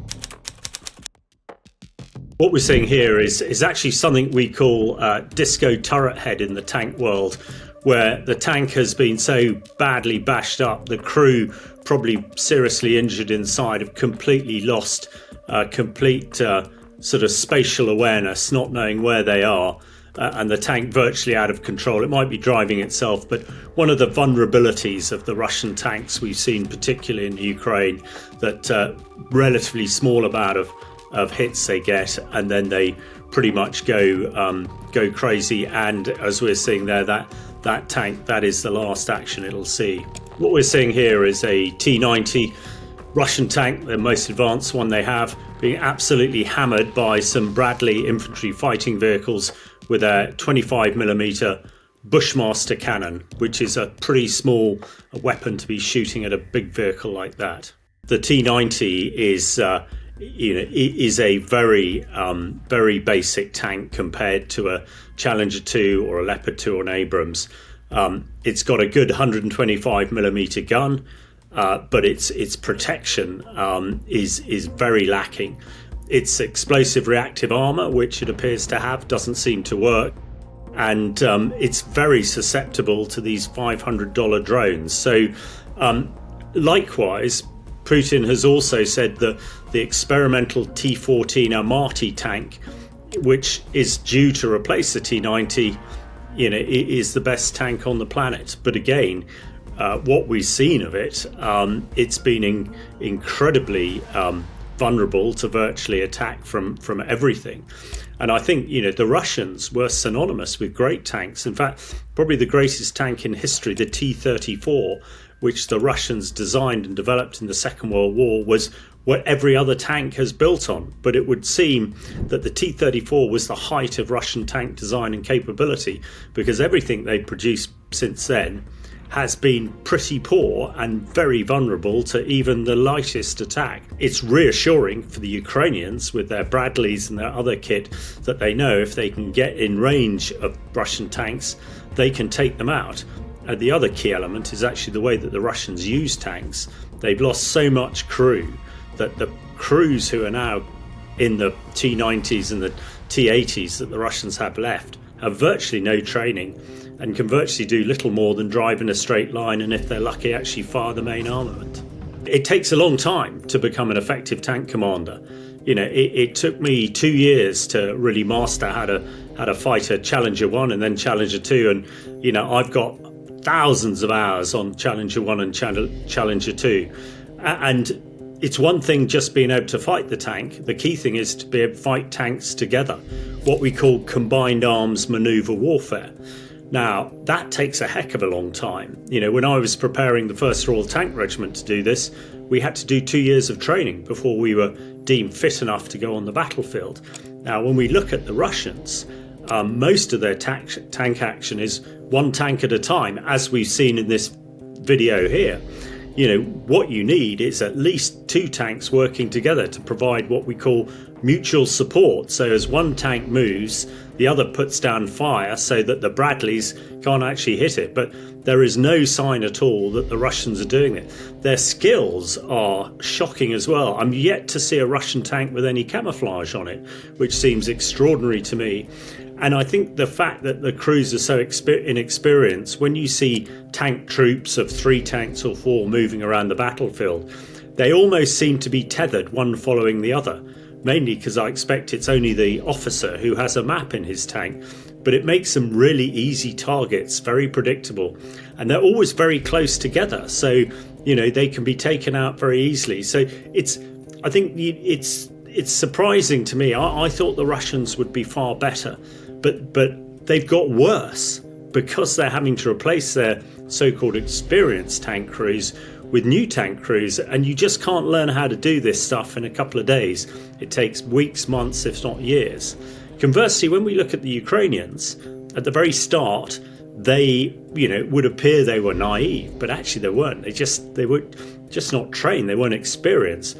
But over 2 years, they are gaining that experience.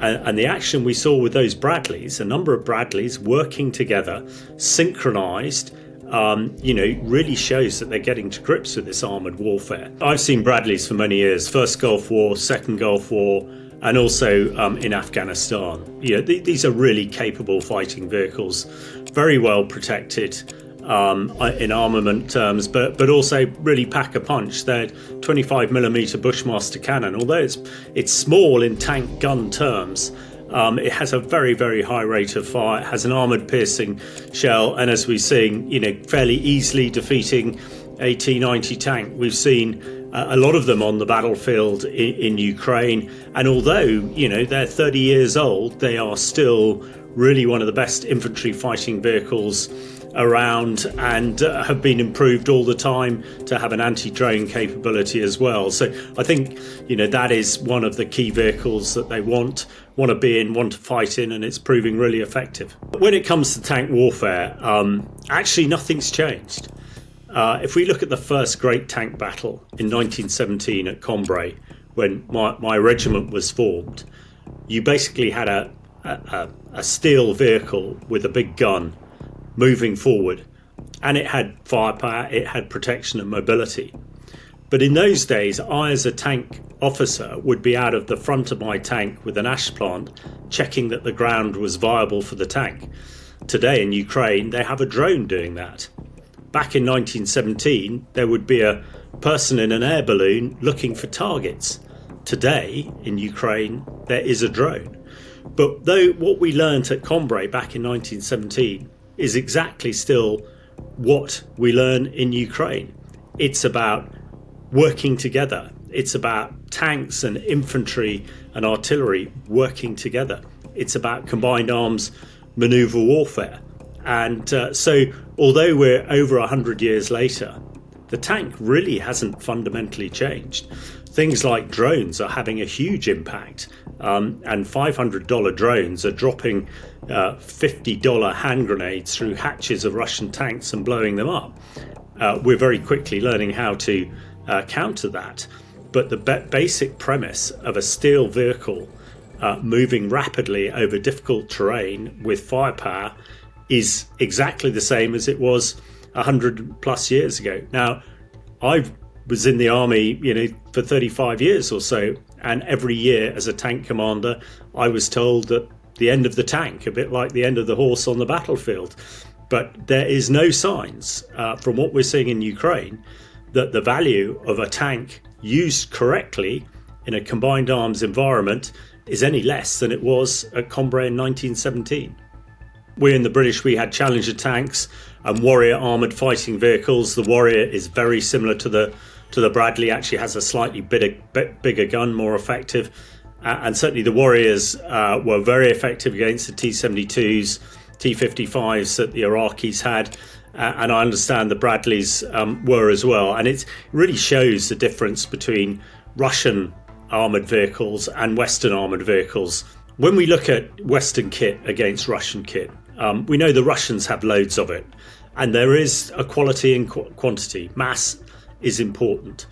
But when it comes to technology and the state of the kit, that is also really important. You know, the Russians have lost, you know, it depends what figures you go by. But if the British MOD are saying plus 4,000, then that can't be far wrong. Now, the Ukrainians have lost a great deal less than that. Of course, you can replace tanks, but actually you can't replace the crews. The crews are the, you know, are the sort of crocodile nearest the canoe. They take time. But not only with tanks that we've seen it, but a whole host of other equipment, you know, fighter jets, attack helicopters, and also anti-tank weapons. So I think the thing that is important here is if we can get enough Western kit to the Ukrainians in time, then they should prevail. Because, you know, as far if we look at it in a numbers game, you know, a Challenger 2 tank is probably worth 10 Russian tanks. And if you use that metric, then Ukrainians could gain that mass that is required for an effective combined arms maneuver. For combined arms warfare to be effective, you need tanks, you need infantry armoured fighting vehicles, you need artillery, you need attack helicopters, and you need air power fighter jets all working together to be able to achieve an advantage. Now, I'm getting more confident that this is possibly likely to happen.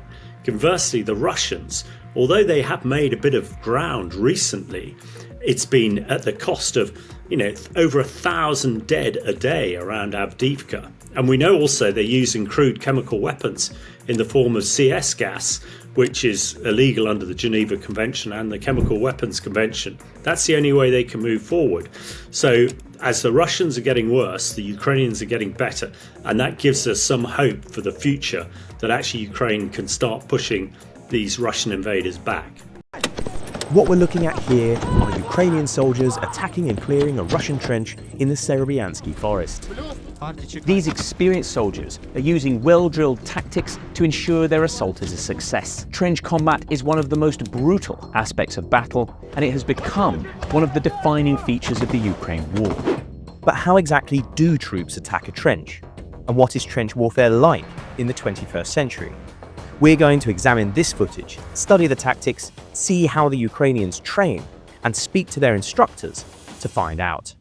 This is a typical Russian trench system, made up of a zigzag main trench, which makes it harder to attack, and various branches leading off to things like artillery positions, ammo stores, and advanced fighting positions. Every few feet are small dugouts where the Russian soldiers defending it can sleep or hide from bombardments. For the sake of this example, let's say there are 10 Russians in the trench. Approaching it are 20 Ukrainians who are going to attack and seize it. Every army does this slightly differently, but we're going to base this example on US tactics because many Ukrainians will have been trained by US soldiers. The first thing the attackers will do is split up. One squad of 10 men will stay here to provide what's called a base of fire. Their job is to keep an eye on what's happening in the trench and shoot any Russians who stick their heads up to keep their teammates safe. This is called covering fire. The second squad will move towards the trench and, as it does so, will split again into 2 teams of 5. One team will hold back to provide more cover, while the other moves forward to the trench. The squad leader will pick an entry point, generally a place where the team can get close to the trench without exposing themselves to enemy fire, and direct his men toward it. With the help of their squad mates, this team is going to fight its way towards the trench, where 2 soldiers will crawl up to the entry point and toss grenades inside to clear out enemy troops. Once the grenades have gone off, the men will storm into the trench, advancing in opposite directions and firing as they go to clear out any remaining enemies. We can see the Ukrainian troops doing this. This is first-person footage captured by their fighters in the Serebyansky forest in eastern Ukraine back in July. They're attacking a Russian trench to stop Putin's soldiers from advancing through this area. We're following one of the teams that will breach the trench. It's just before dawn, the perfect time to mount a surprise attack so the enemy doesn't see you coming. The assault team moves into position and the team leader uses a laser to designate the trench entry point here. They throw grenades to clear the Russians out. Then they storm into the trench and open fire to make sure the area is secure.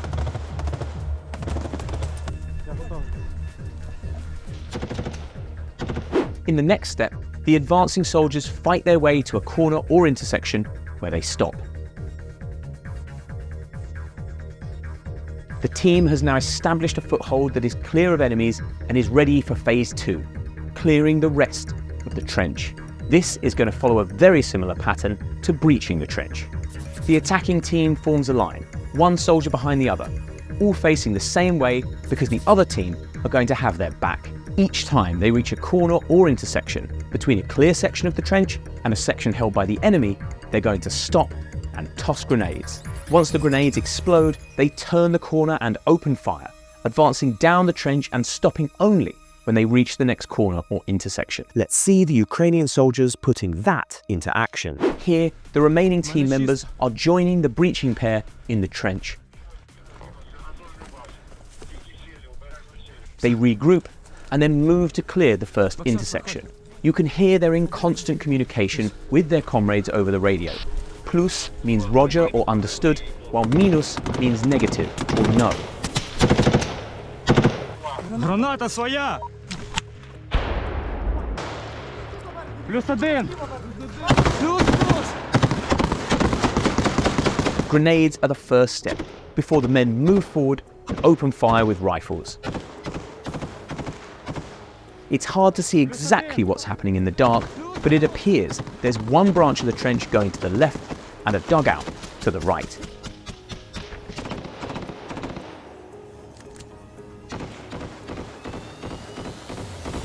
In just a few meters, they encounter another dugout, firing into it and then tossing a grenade to clear it out.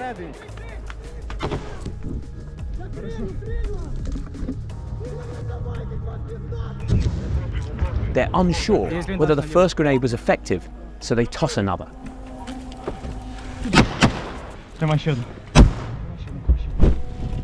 This detonates ammo inside the dugout, and a moment later there's a flurry of activity and a hail of gunfire.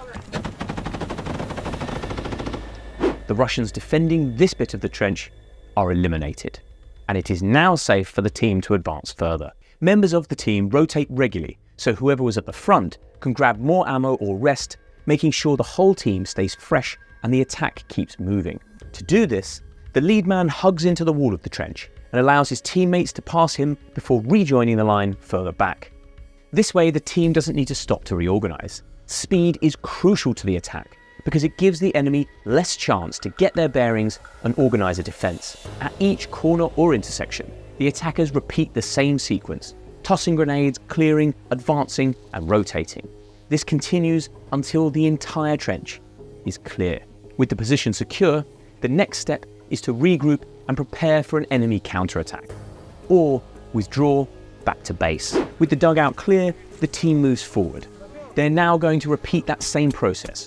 Grenades, rifle fire, move, secure, until the entire trench is cleared.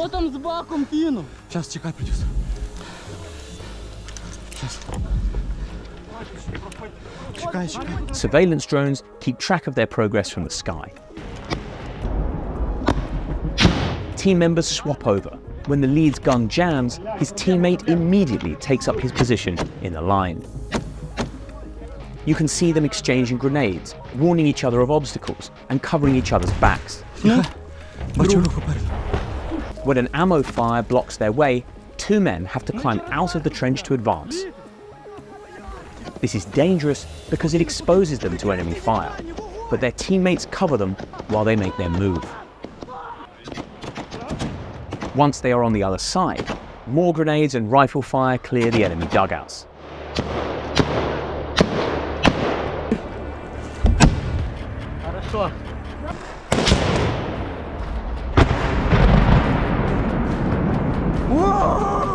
Soon, the entire trench is clear of Russians.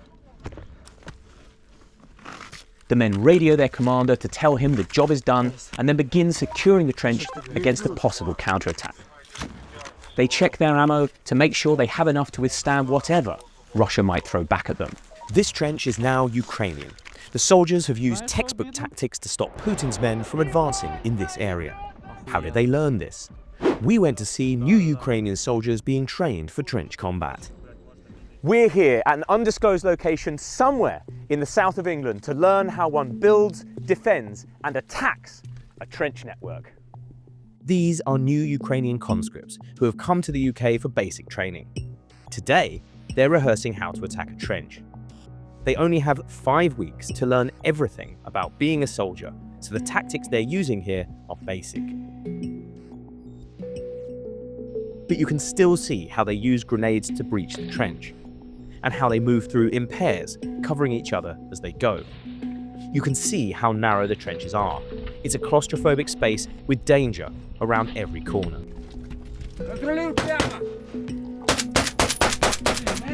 They do a few dry runs just practicing the movements.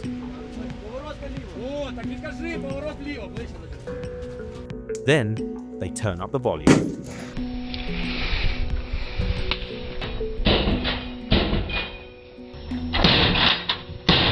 Go! Helping them train are British experts in trench warfare like Sergeant Reynolds of the 1st Fusiliers. I wanted to know how the British would attack a trench. Before we even launch onto the trench, we want to get as much information on the trench itself, obviously positions, etc., the layout. That would have been filtered down to the smaller units, like I said, who's going to be launching onto it. Then they're coming up with their own plan, etc., on what they need to aid them in taking this trench. Now that they've came up with a plan, they found a decent area where they're going to set up their assembly area, okay, FUP, form-up point. So predominantly it would be in a wood block just off to the flank, okay, and then they're picking a point that's vulnerable within the trench itself, so that's either where there's limited manpower, if the defences aren't up to the standard of the rest of the trench, so if one area is more defended than the other. In the ideal world, they would start softening up targets, all right, so using sharpshooters, snipers to take out key personnel in there, people on stag, sentry, etc. Then the artillery, so the use of combined arms, all right, and then once they're happy, they would start launching onto it in small teams, maybe 2s, 4s, etc. Okay, so they don't have a full advancing wave of people just coming towards their trench like how you would have seen in World War I. Okay, so we're launching less people at the trench, okay, to save manpower. They would get broken down into their assault pairs, assault pair 1, assault pair 2. When they're approaching the trench, in an ideal world, they want to stay out of the sight of the apertures, okay, because if they're out of sight of the apertures, they can't be engaged, they're in a safe position. They've approached the bunker position that they have seen is the weakest, all right, and then they're just going to use a lot of grenades, okay, especially out in Ukraine. They say the more grenades you have, the higher the chance of winning. So they're grenading it as much as possible, okay, and then once they're happy that the bunker is clear or that section of the trench is clear, then that's when they're physically going to make entrance into it. Once we're into the trench, what happens then? Okay, so as we start making our way through the trench, we know the trench layout, obviously due to the reconnaissance from the drones, the aerial footage, etc. All right, so we know the layout, we know which ways we need to go, which way we need to fight, hold, etc. And we're just trying to clear the trench in a logical sequence so it prevents fracticide.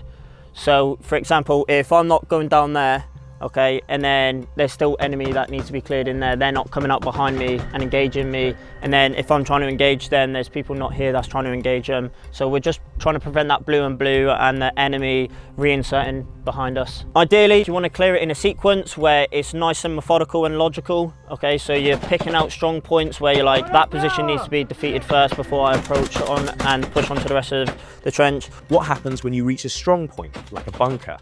Obviously, weapon systems are up, trained, ready to react to enemy that's going to potentially present themselves, and a lot of grenades. Like I said, bunkers are heavily defended positions. Within there could be bunkers within bunkers, okay? There could be grenade sumps, everything. So therefore, you need to have a lot of grenades in there, okay? And you're going to be clearing it by fire. The reason why we clear it by fire, especially in trenches, there's not going to be any civilian population, so you're able to clear it by fire. You know, if you're clearing a position, you are the most forward person. Yeah. Okay, so you're able to go in there and clear it by fire. So a grenade sump is basically where a grenade gets thrown into a bunker, say, and it's just a small little hole where it captures the grenade. All right, I'm not talking like a golf hole. All right, they're pretty big. You're able to quickly, within a couple of seconds, push a grenade into there, and that will take most of the fragmentation. And what about clearing corners? So corners, that could be the difference between life and death. If you just waltz past it like we did, then you're most probably going to end up dying. But if you're taking the corner with high levels of skills and drills where you're doing what you've been taught, then the most likelihood of you surviving it is tenfold. Again, it's the exact same as the bunkers, lots of grenades, cleared by fire. It's pretty much the exact same. The main threat within the bunker is not within the bunker itself, it's from the drones. Basically, the FPV drones or the bomblet drones, the droplet drones, sorry.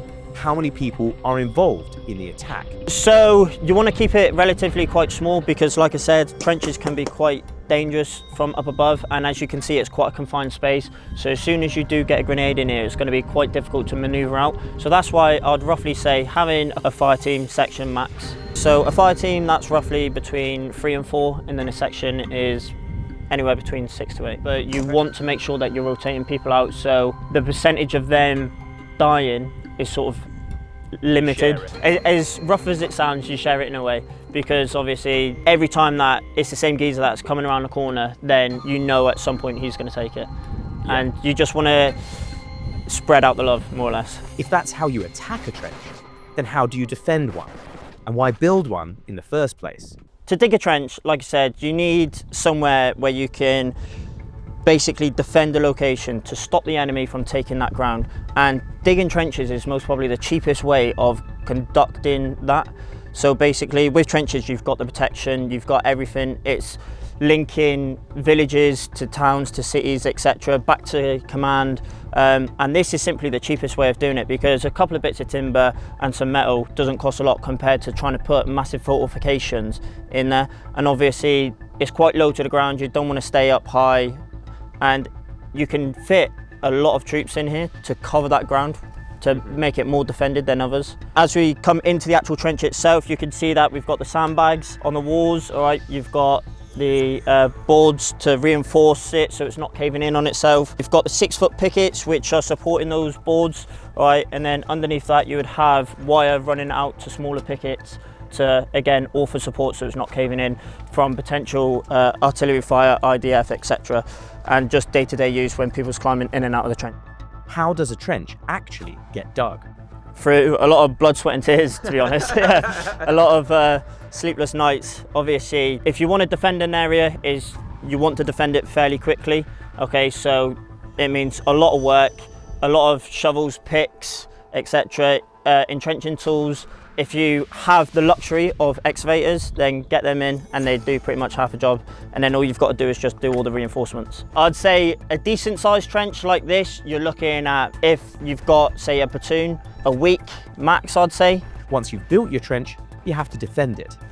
So as you can see coming through the corridors, you've got more corridors that would split off into other defensive locations where the bunkers are situated.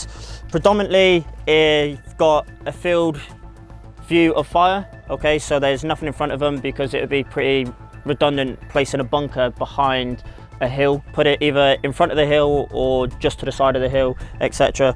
And to cover dead ground where you can't see on the other side of, say, a bit of grass, so you would flatten the grass, put a bunker there so you can observe out. Okay, but as you come into the bunker, it's relatively quite small. You're not going to be conducting any admin in this bunker. All right, this is just solely going to be for defending the area.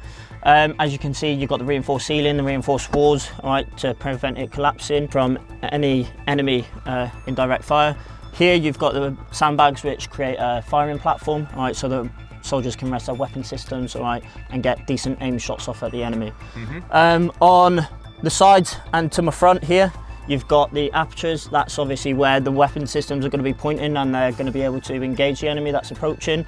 All right, and then, like I said, out to the front, you would have other bits of defences, i.e. claymores, etc.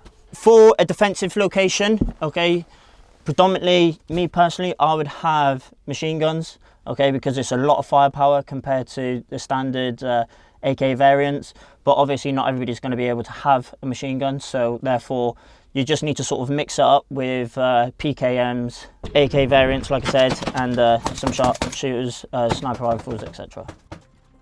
The British are also training Ukrainian veterans to become instructors themselves. Мене звуть Олександр. В армії я служу з 20-го року. В одній з найпотужніших механізованих бригад Збройних сил України. Ну, по-перше, в перший день я знаходився на кордоні з Російською Федерацією, бо ми вже знали конкретно, що буде війна. Почуття були такі якісь змішані, незрозумілі. І в перший же день було боєзіткнення, і я отримав поранення. Але ми тоді перемогли. Це було за декілька кілометрів від державного кордону. Ми зустрічали російську танкову колону, яка прямувала до Харкова. І прийняли перший бій. На нас вийшов російський головний дозор. Ми встроїли йому засідку, знищили їх. І під час бою прийшлося пересуватись по відкритій місцевості і отримав наскрізне кульове поранення в праве стегно. Так, після поранення зразу повернувся до своїх побратимів. Потім ми відвоювали Харківщину в 22-му році. Пішли в контрнаступ, звільнили Куп'янськ, Ізюм, Шевченково. І наскільки змогли продвинутись до межі Харківської і Луганської області, дійшли туди, а потім вже потрапив під Бахмут. Розумієте, коли бачиш першого вбитого росіянина, особливо як це росіянин вбитий власноруч в бою, зникають почуття, з'являється таке, як кураж. Тобто ти не розумієш, що ти робиш, як ти робиш, де ти знаходишся. Все настільки швидко там все проїсходить, що потім, коли ти виходиш з бою, ти дивуєшся сам себе, як що ти міг в цьому бою загинути раз 15. Але ми не маємо права на те, щоб загинути, бо ми боронимо свою державу. This is a Ukrainian conscript taking part in the training on what turns out to be a special day for him. Так, мене звати Андрій. Я не маю позивного, тому що ще його не заслужив. Я солдат. Сьогодні мені виповнилося 40 років. Саме сьогодні. Happy birthday. Thank you. Я був банківським співробітником з 16-річним стажем у сфері ризик-менеджменту. Я не маю військового досвіду і став до лав ЗСУ тільки у вересні цього року. Ну, я відчуваю тривогу, і, як, мабуть, будь-яка адекватна людина, є деякий страх, але я думаю, що я зможу перетворити цей страх на свої якісні якісь показники в плані бути більш обережним, обачним. Якось так. Before we go, is there anything they'd like to say to the Russians? Я думав про це питання і представляв собі це, що я буду кричати в спину утікаючому російському воїну, про те, що український народ ніколи не забуде те, що вони створили. Він ніколи не простить відсутність, те, що вони забрали у українських дітей дитинство, а у наших батьків їх спокійну старість. На перший погляд це легке запитання, але воно не є легким. Я бачив на власні очі масові захоронення дітей, жінок. Це те, що робили росіяни. І я б їм нічого не сказав. І я буду боронити свою країну до останнього. І нічого їм навіть не скажу. Буду вбивати їх до тих пір, поки вони будуть знаходитись на моїй землі. What we're looking at here is Britain's Challenger 2 tank. It was the very first Western tank to be donated to Ukraine, and it is known as probably the best protected tank in the world. The UK gave 14 of these to the Ukrainians, and in 18 months, only one of them has been destroyed, at least as far as we know. This is an historic piece of footage because until now, no Challenger 2 had ever been lost to enemy forces in combat. So how did this happen? We're going to examine the tape, analyze the Challenger, then get hands-on with the tank and speak to a commander to find out.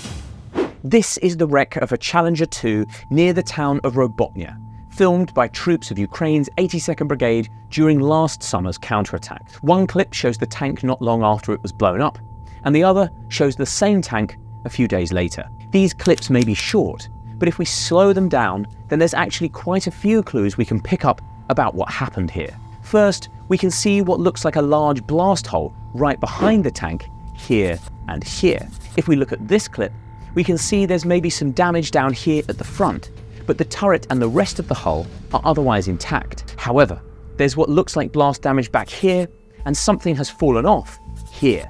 Here, the tank is on fire.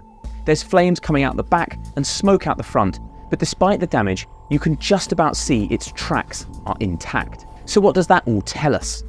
Let's look at how a Challenger is put together to figure that out. The Challenger 2 was designed to do two things: keep the crew alive at all costs and kill other tanks. That's where its first party trick comes in. It has maybe the best armor on the planet, Dorchester, a variant of the Choban armor that is used on American Abrams tanks.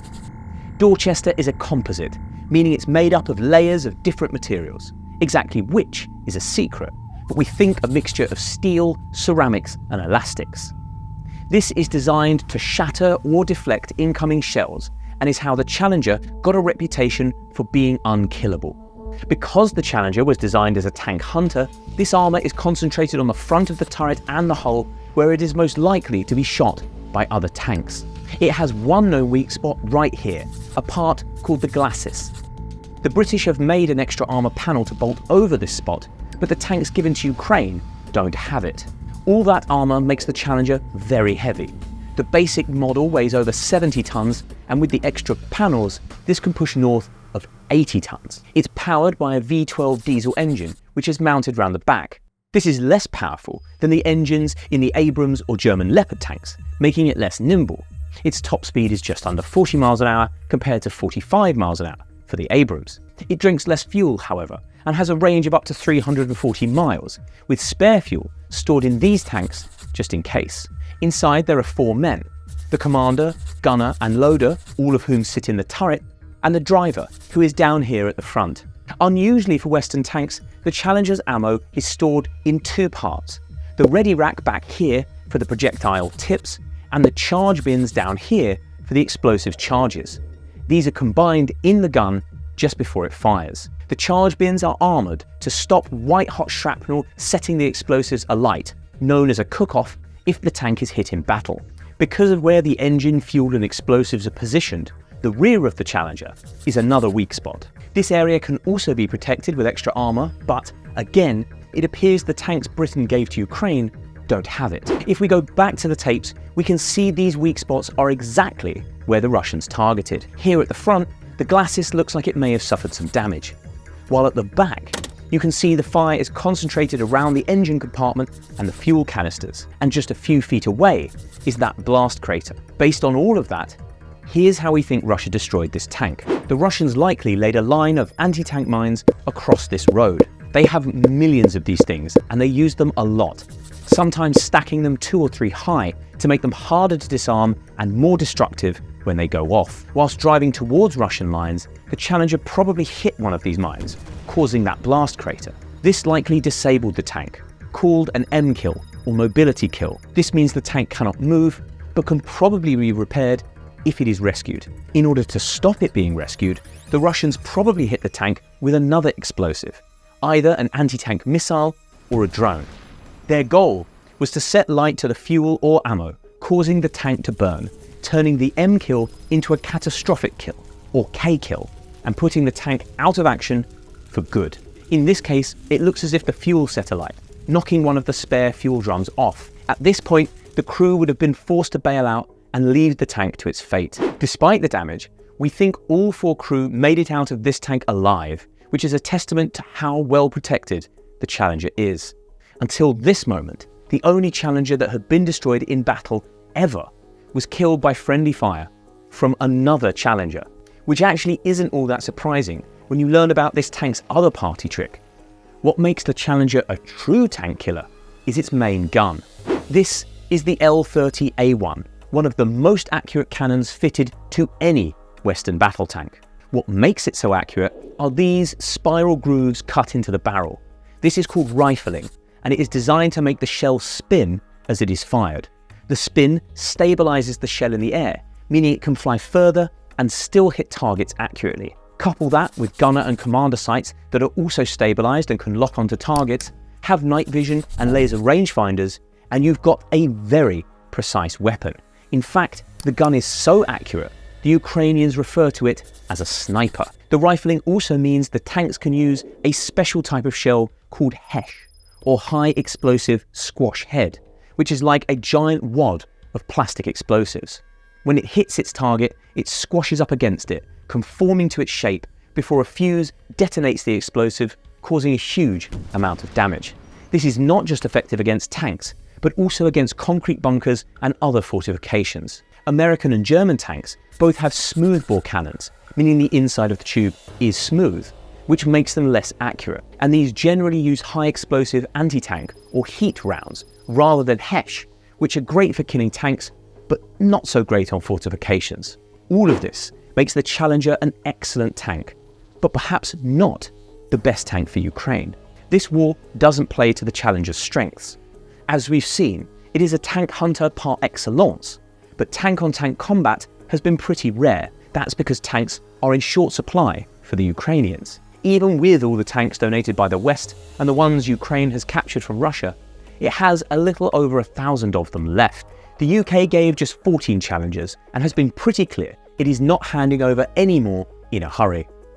Meanwhile, the Russians, even after all the losses they've taken, have roughly 2,000 tanks on the front line and are producing around 125 new ones each month. For that reason, Ukraine doesn't want to risk the few tanks it does have in direct combat where they might be destroyed. It mostly keeps them behind the front lines, using them to bombard Russian defences or thwart infantry attack. Rarely it sends them to attack Russian trenches, and only a couple of times have we seen them fight Russian tanks head-on.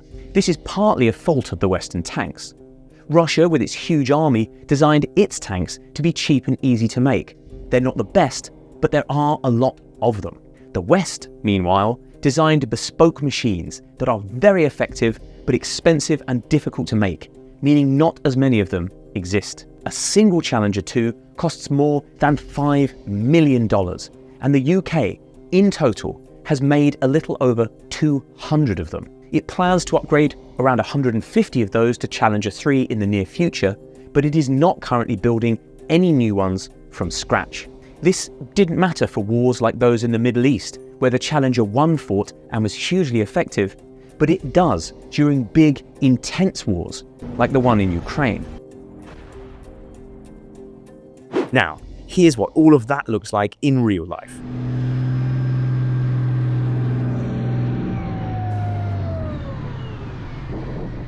This is the Royal Tank Regiment, putting the Challenger 2 through its paces. We can't tell you exactly where this happened or show you inside the tank, but they let us get up close and into the tank to learn what makes it so hard to destroy. We're here at an undisclosed military base in the south of England to get hands-on with a Challenger 2 tank. Here's that Dorchester armour I talked about earlier, protecting the front of the turret. Here's the main cannon coming to bear. And you can see the rifling on the inside of the barrel just here. Here's what the V12 engine sounds like up close.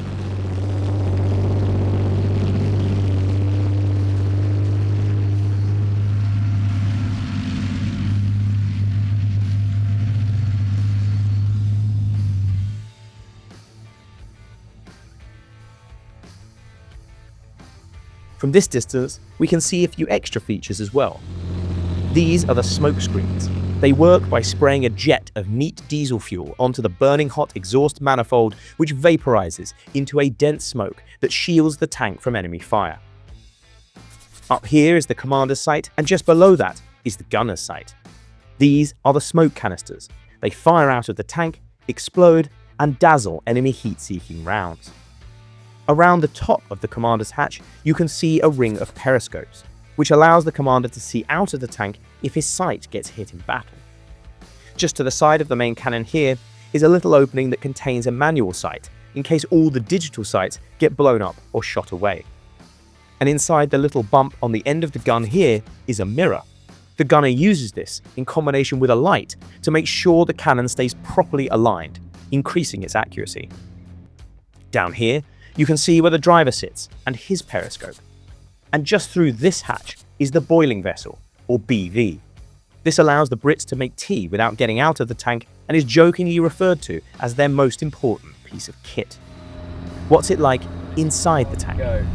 For security reasons, we can't show you the inside of the Challenger 2 tank, but I managed to get inside. What can I tell you about what it's like in there? Well, it's cramped. The commander is sitting on top of the gunner. The operator is hard up against the other side of the cannon. You can see notes that have been scribbled on the inside of the turret as they're shouted through the communication system. I imagine in a combat situation, it's a very intense place to be. But if I had to go into combat, I can think of few places I would rather be than inside the best protected tank in the world. We spoke to Sergeant Major Shannon Wood to learn even more. When you're rolling into a firefight, because as you've seen in there is a lot of radios, and the Challenger 2 has a complex radio system, so it has pretty much every tank is basically a command variant. So you'll have your headset on, and when you've got your headset on, so do your other crew members. Each crew member will have intercom, so we can all talk to each other through live IC. So the commander will be telling the gunner to do things, the commander will be telling the driver to do things, the driver will be asking questions, the operator's probably just singing a song, if he's not loading.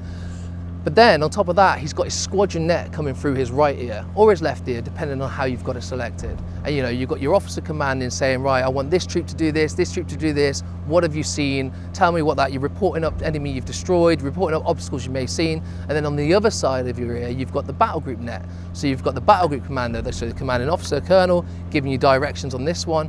So it can get very confusing, very claustrophobic, and unlike most vehicles when you're navigating, and I know everyone has sat navs and they have Google Maps now, but we don't have that in the tank. We have a combat system, but you're not just going to go down the track, in 400 meters you're going to find a right turn, because why would you? You want to go cross country, and for some reason we never seem to operate east to west or north to south.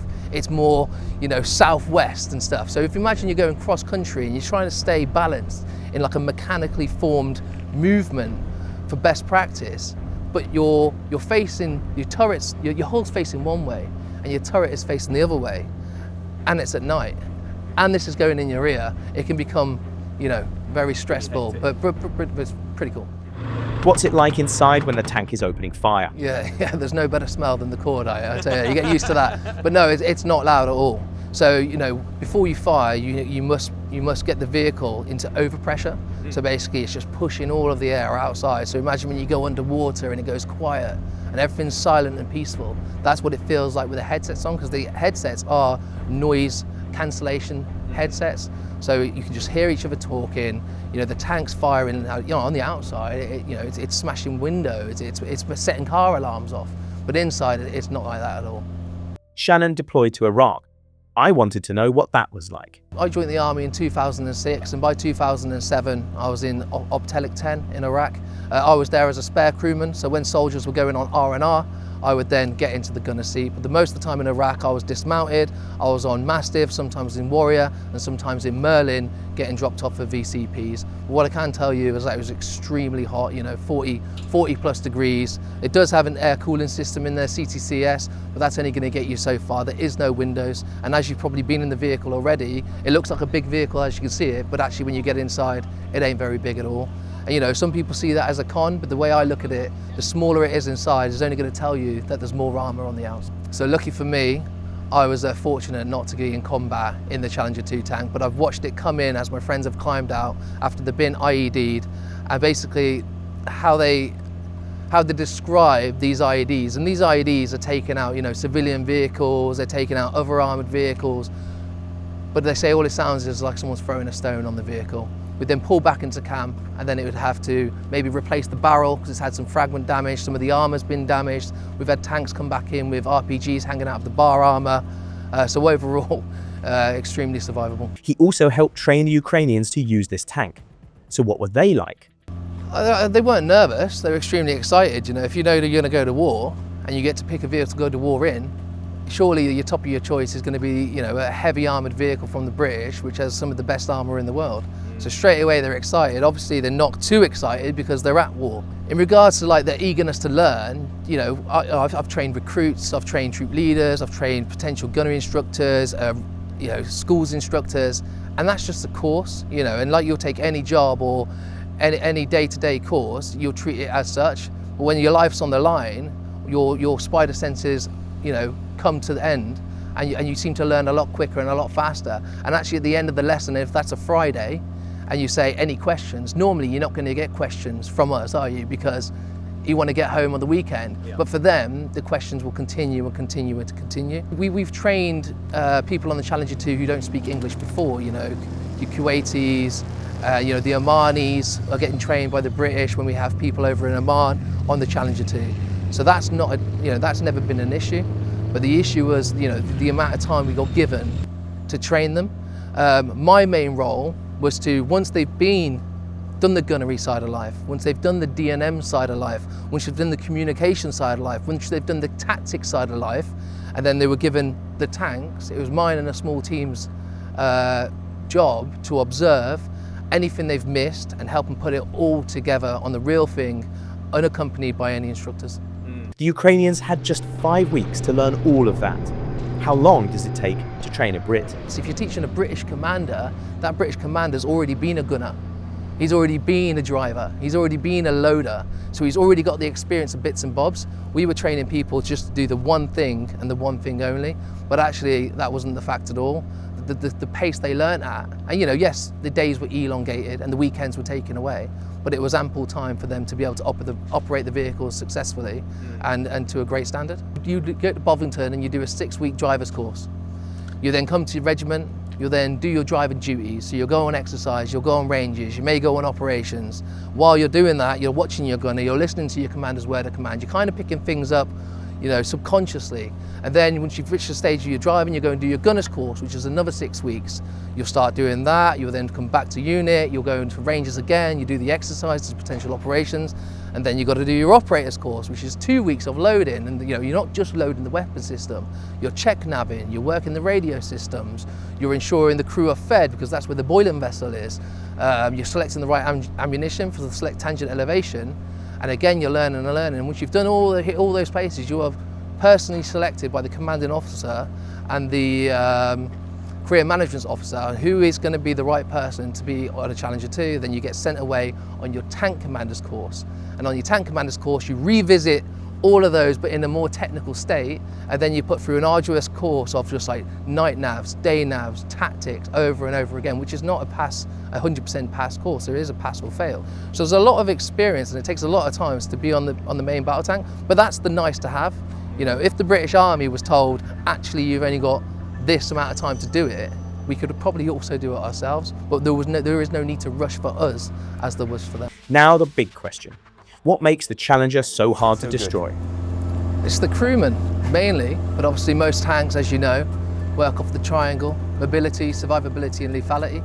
And I think the Challenger 2 hits all of those in spades, especially the survivability. So it's 120mm, like most main battle tanks in the world, rifled cannon. So most barrels are still smoothbore, are now smoothbore. We stayed with rifled. This will give us a little bit more accuracy and allows us to use something called a HESH round, a high explosive squash head, which can reach up to 5,000 meters. Unlike other weapon systems, it's a 3-part ammunition. So you have the projectile, you have the propellant charge, what goes behind it, and then you have the initiator. The reason for the 3-piece ammunition will allow you to store more armament rounds in the vehicle than those with smoothbore. For example, the Challenger 2 has 49. So the HESH round is loaded, the charge is loaded, and then the initiator is automatically loaded into the weapon system. Once it's fired, the projectile will go down the barrel, begin to spin, which will give it its accuracy. When the bullet hits the target, on impact, it will squish and then detonate into highest explosive fragmentations. Yeah, so as you're looking at it now, that is some of the best armor in the world, but just to give it an extra top up, we can add additional armor. Obviously that armor is secret, but that'll bolt on, like you'll see most main battle tanks in the world start growing in size as the armor is fitted. And what will that stop? Pretty much anything. What we're looking at here is a Russian tank trundling along somewhere close to the front lines in eastern Ukraine. These Mad Max-style vehicles might look primitive, but turtle tanks, as they've been nicknamed, are Russia's best answer to the question of how to protect against drones. And that is a problem that every army is going to have to solve sooner or later. But the question is, are these abominations actually effective? That's an answer that may surprise you. Keep watching as we get under their armor and talk to an expert to find out.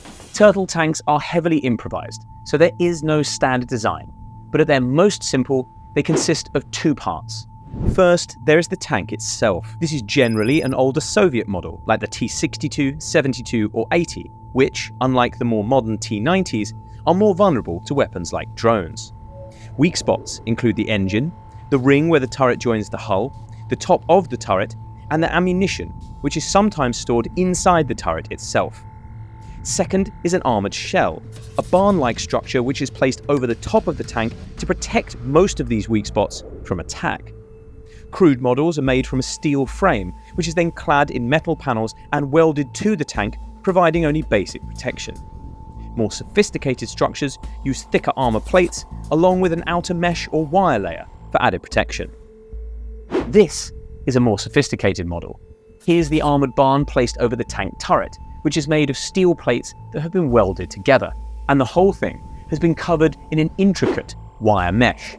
There is generally a pillbox-style opening in the front, which allows the gun to poke out and rotate to the left and right, whilst also allowing the gunner and commander to see out. However, on some models, the turret is completely immobilized and the tank cannot shoot, turning it into a heavily armoured troop transport. On top of the shell, the Russians sometimes place electronic jamming equipment, whilst a mine plow is sometimes tacked onto the front. Some of these tanks are used just for mine clearing. This makes the tank considerably heavier, sometimes adding up to 5 tons, which also makes it slow and hard to maneuver. You can see the pillbox opening in the front of this tank here, looking out from the commander's point of view. And the gun is sticking out through this wire mesh up here. That means the cannon is completely immobile and has probably been disabled. And the mine plow is down here. The turtle tank shell is primarily designed to protect against drones, both FPVs and the grenade-dropping kind, because these are the biggest threat to tanks on the battlefield at the moment. Fast and accurate, drones overcome most of a tank's traditional defenses because they can target its weak points very precisely. Though crude, the shells actually provide several layers of protection. First, they obscure the tank's weak points from the drone's camera. Second, they provide a physical barrier, meaning small explosive charges like grenades will bounce off. Third, they create an air gap between the outer shell and the tank inside, which is designed to defeat high explosive anti-tank or heat charges that are often strapped to FPV drones. Heat charges are molded into a hollow shape that means when they explode, they create a jet of molten metal that punches through a tank's armor. But the jet is only effective up to a certain distance, after which it peters out. By creating a gap between the outer armor and the tank itself, the turtle shells reduce or nullify this molten jet, even if the jet can easily penetrate the shell itself.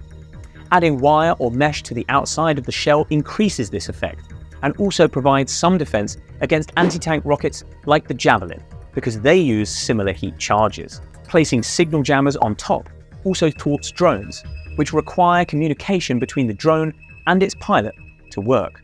The jammers block this signal by broadcasting a more powerful one on the same frequency, causing the drone to lose control. And the mine roller is designed to guard against, you guessed it, landmines. Most anti-tank mines are controlled by a pressure switch, which sets off the explosive when a heavy tank presses it, but not something lighter like a truck or an infantryman.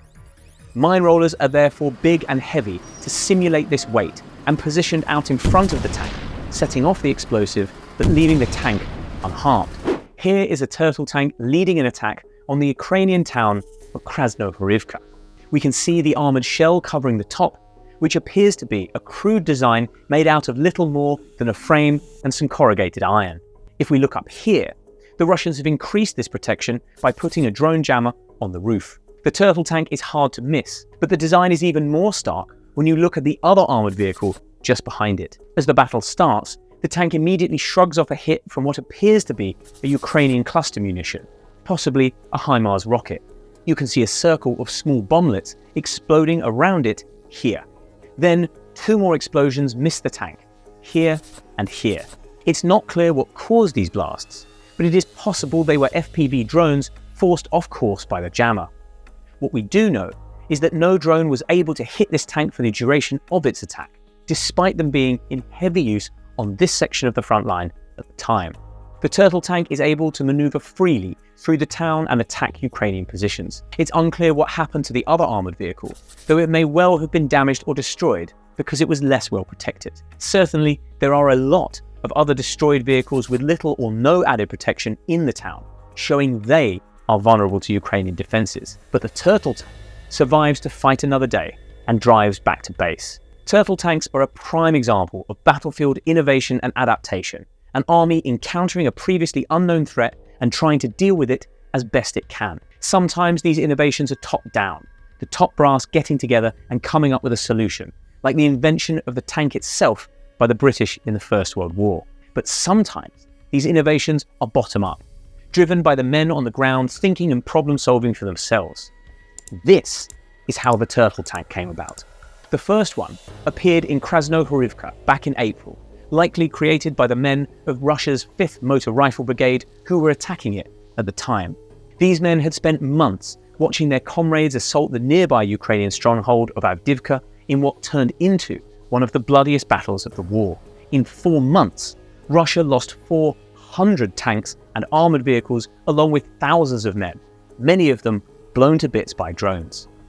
Clearly, the 5th Brigade took notes, keen not just to avoid a bloodbath, but also to preserve their tanks, which were turning into a scarce resource. They invented the turtle tank. When it worked, it didn't take long for other Russian brigades to take notice and copy them. Soon, they sprung up on the battlefields of Chasiv Yar and Kharkiv. To be clear, we're not suggesting the turtle tank is some stroke of genius. Clearly, they're very basic, improvised from whatever the Russians had at hand, contributing to their Mad Max aesthetics. Each design is slightly different, suggesting troops aren't sharing notes, and it's more a case of monkey see, monkey do. And their protection is far from foolproof. Even the best ones leave the tank's tracks exposed, meaning they can be disabled and then destroyed, whilst Ukrainian drone pilots have quickly adapted to finding the weak spots in the shell itself. The tank is also only as good as the crew using it, as you can see in this footage of a turtle destroying itself on landmines despite being equipped with a mine roller. But point number 1 is that the Russians are now innovating, even if they're not doing it very well. The Ukrainians still innovate better, but the Russians are working to close the gap, and it is yielding results. Krasnohorivka, where the first turtle appeared, is now under Russian control. And point number 2 is that at some point or other, every military is going to have to come up with their own version of a turtle tank, because all tanks are now vulnerable to drones. Almost certainly they won't look like this, but drones are too big of a threat to ignore entirely. We went to an expert to find out more. My name's Hamish Brecon-Gordon. I'm a former British Army officer, former tank commander, and commanding officer of the 1st Royal Tank Regiment. Yeah, this is what's been termed the Russian turtle tank. Sort of looks a bit like a turtle.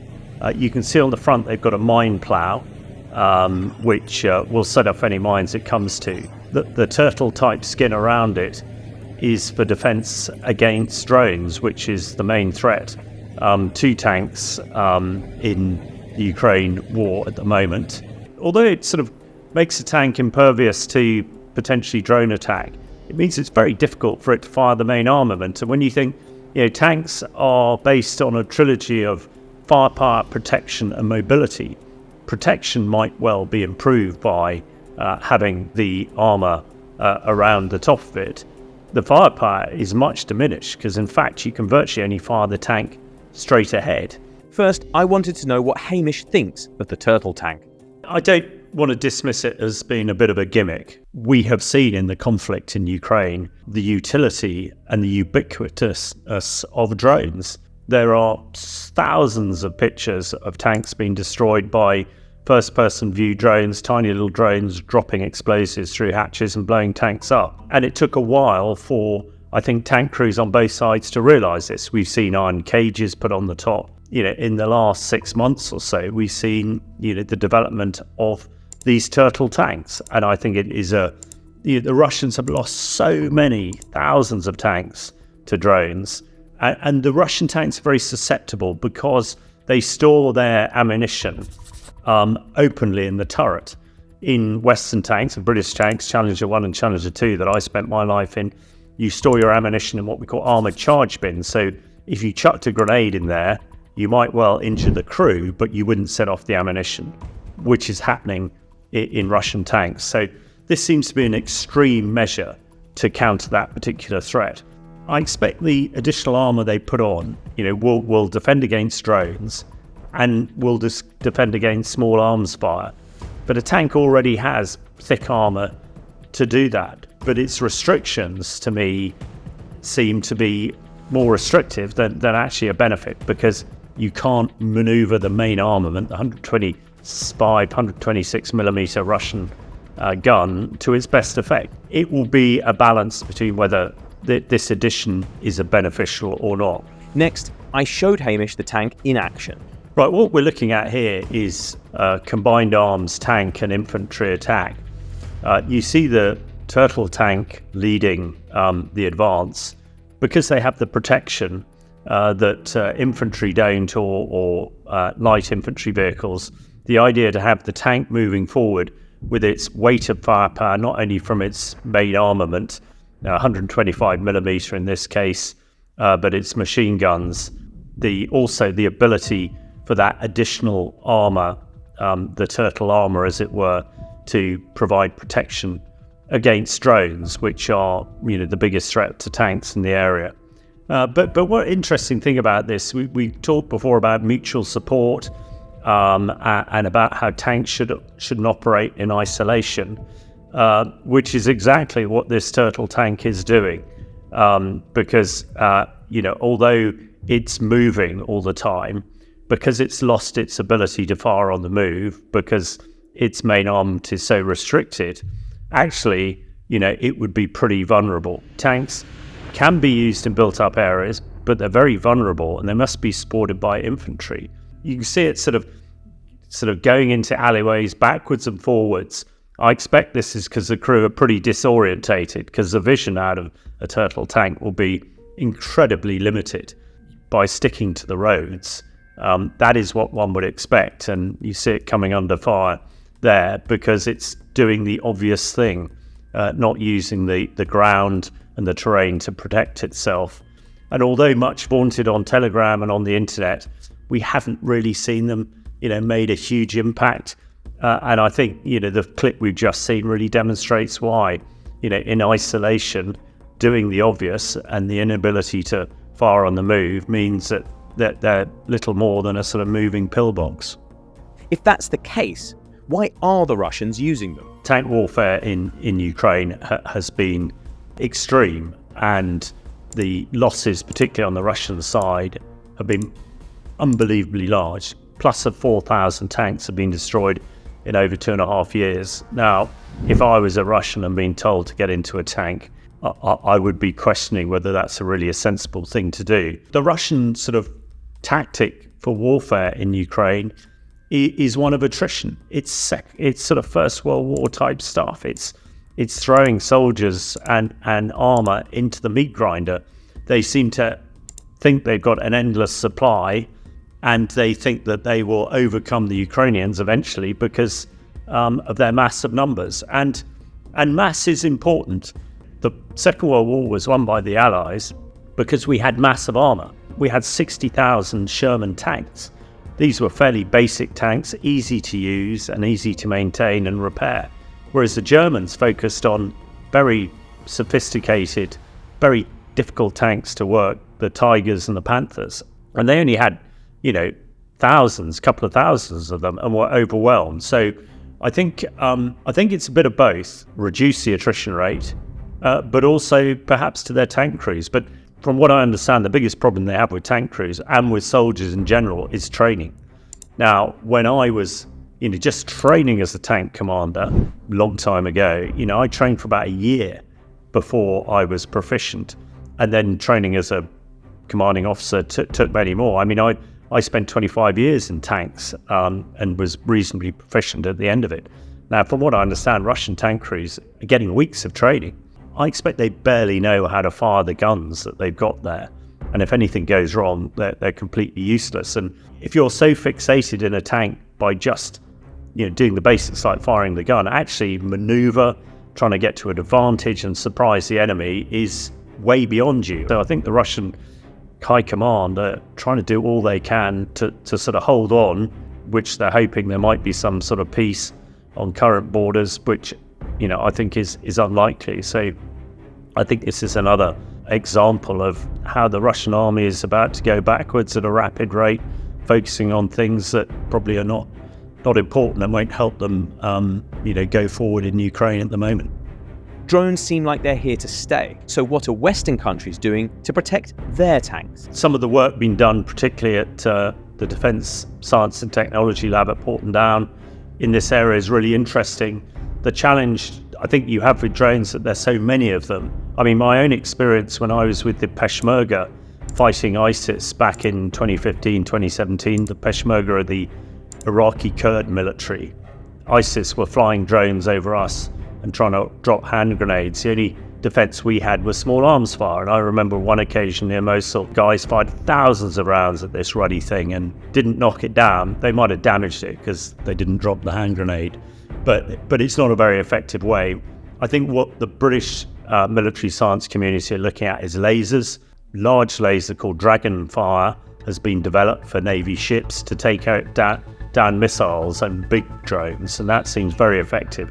The challenge is at the moment that the missiles that you'd use to take down big drones are really expensive. They're in the hundreds of thousands, not millions of pounds. And you don't want to use that to take down a $500 drone sort of thing. There was a briefing very recently coming out of Porton Down of a drone capability that would fit on a tank that could not fire lasers, hundreds of times in short succession at sort of, a pound a shot type of thing, $1 a shot. And that seems to be really efficient. So I think having a hard kill like that rather than a soft kill of armor seems to be the most effective way, because it then won't denude the tank's other capabilities of protection and firepower and mobility. And the other way I think people are looking at is through electronics. A very interesting detail actually coming out of the Ukraine counter move into Kursk that was led by hundreds of drones, not only attack drones and surveillance drones, but also electronic warfare drones, which sort of blinded the Russian communications, but also blinded their drones. So I would have thought a combination of lasers and electronics to nullify the drones seems to be a more practical way of this threat, rather than putting more and more armor on a tank. And as we've seen with the Turtle tank, it slows it down, it makes a much bigger target, and it reduces its capability of its primary task of firepower. Now the big question. Are Turtle tanks a useful innovation, or do they belong in the dustbin of history? When you look at the ergonomics of the Turtle tank, the first German tank in the First World War looked very like a Turtle tank. The Germans only made a handful of them and they weren't very successful. That's over 100 years ago. It seems to be a very crude and a very old-fashioned way of trying to defend against a very modern weapon. And although it might be the only thing the Russians can do, they don't necessarily have the technology, they don't necessarily have the science and research to be able to develop capability quickly. So psychologically, it might well help the Russians, but actually, I think it's a white elephant, and there is no way in the world anybody could convince me to get in a Turtle tank and drive towards an enemy position. Suicide. So I do think it's a bit of a gimmick. What we're looking at here is footage from the Russian Ministry of Defense, which you can tell from the coat of arms up the top right of the screen. What it's showing us is an Su-34 fighter bomber preparing for takeoff at an airfield in an undisclosed part of Russia, and slung under its wings are the weapons it will use for this mission. 4 deadly little devices known as glide bombs. The bomber is headed for Ukraine to attack a command center somewhere in southern Donetsk. These weapons are the latest to be deployed in Russia's war on Ukraine. They can weigh up to 1.5 tons, fly up to 40 miles, and explode with such force that they can level buildings, blow up bunkers, and leave survivors with brain injuries. If we come in for a closer look, we can see these actually aren't brand new weapons at all. They're old weapons with a new piece of kit attached. The old bit is the bomb itself, in this case an FAB 500M62. FAB is an acronym translating to High Explosive Aviation Bomb. The 500 indicates the weight, in this case 500 kilograms, but they come in both smaller and bigger sizes. The smallest weigh 250 kgs, and the largest ones currently in use weigh 1,500 or 1.5 tons. But Russia is working on even bigger ones, up to 3 tons. And 62 indicates the year it was made, in this case 1962, when the Soviet Union was still in charge. Originally, this was a dumb bomb, which doesn't mean that it came last in its class in school.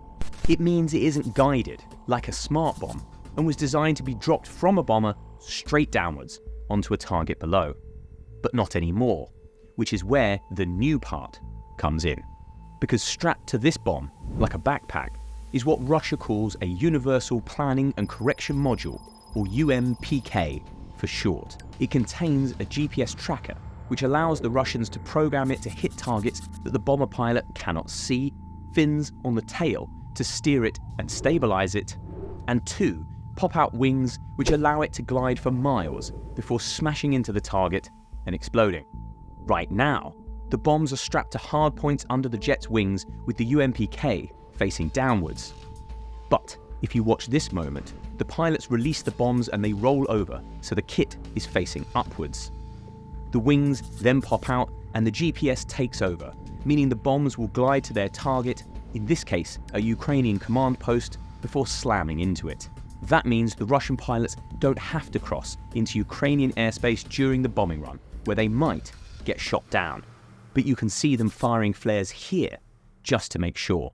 Because these bombs are packed with huge amounts of explosives, the damage they cause when they hit can be extreme. They're not as accurate as guided missiles or artillery, so they're no use against mobile targets, but they can easily demolish multi-story buildings and reinforced bunkers.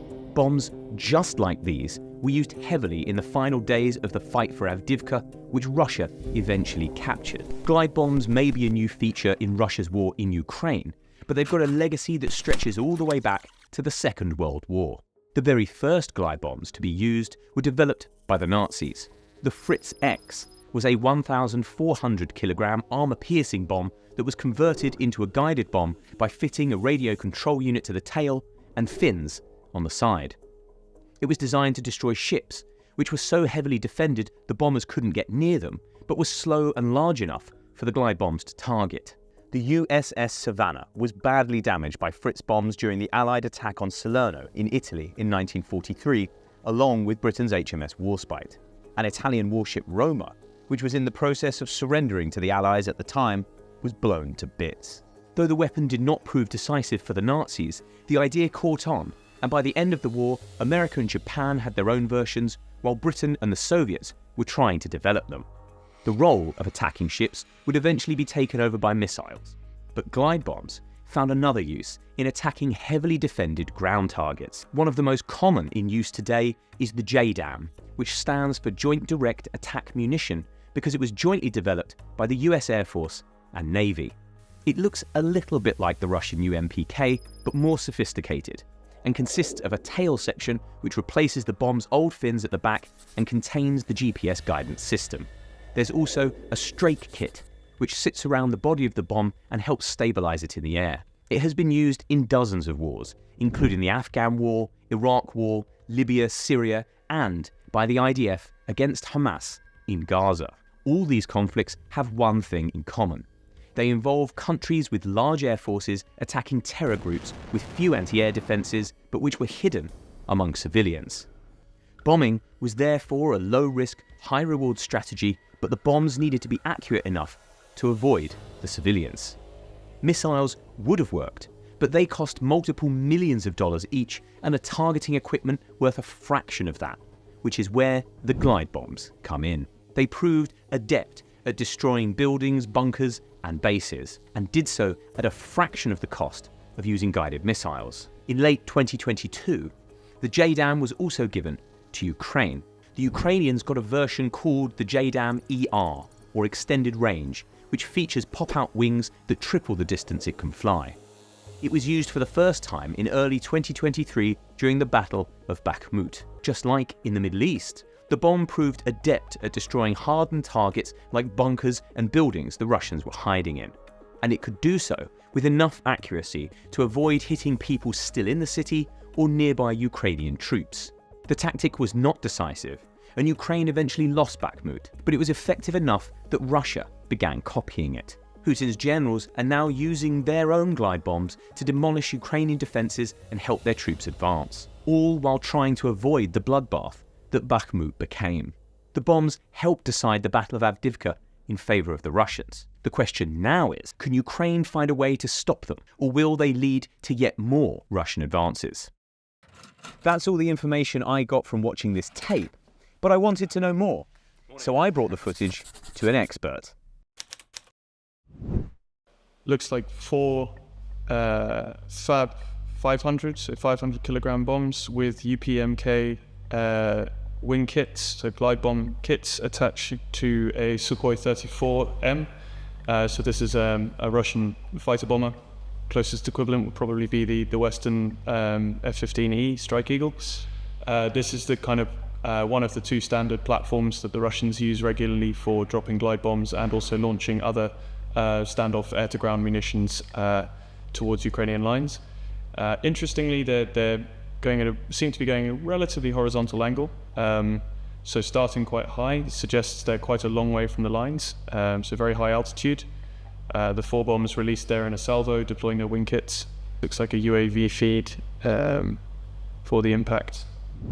Russians have essentially struggled to find a particularly impactful way to use the majority of their fighter fleets since the start of the war, because they've not been able to gain air superiority over Ukraine, because they've not been able to find, suppress and destroy those Ukrainian ground-based air defense systems, so the SAM systems. There's limits to how many targets you can hit if they're, for example, relying on air-launched cruise missiles. Those are very, very expensive. They can only hit fixed targets. Russia's been using lots and lots of air-launched cruise missiles from its bomber fleet anyway. So the fighters have had a limited impact there. In terms of closer range missiles with TV or laser guidance, that requires the launch aircraft to get close and therefore has led to losses in for example, their Sukhoi 34 fleet from Ukrainian SAMs. What the glide bombs have given them is a way to use a stock of munitions of which they have huge quantities. So the Fab series of 500 kilogram and 1,500 kilograms, very heavy demolition bombs essentially. They have hundreds of thousands, if not millions, of these weapons dating back to probably pre-Vietnam. And so they're essentially free. They don't cost much. By attaching these UPMK wing kits to them, and then launching from a high altitude and speed with a fighter or a fighter bomber, they can essentially bombard fixed locations, particularly in areas where the Ukrainians are dug in a salient. So, for example, as we saw in Avdiivka before the withdrawal. So where the Russians, the mission planning is pretty easy. They know exactly where they're targeting. So they can essentially just pump out sorties with these wing kit equipped glide bombs at a low cost with a very heavy weight of explosive for each impact compared to an artillery shell.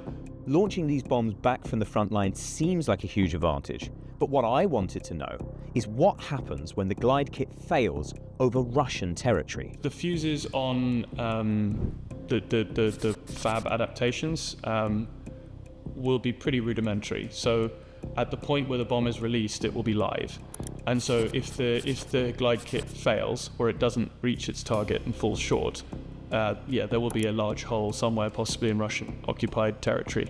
And we have consistently seen Russian air-launched munitions failures resulting in weapons dropping on Russian soil as well as Russian occupied territory.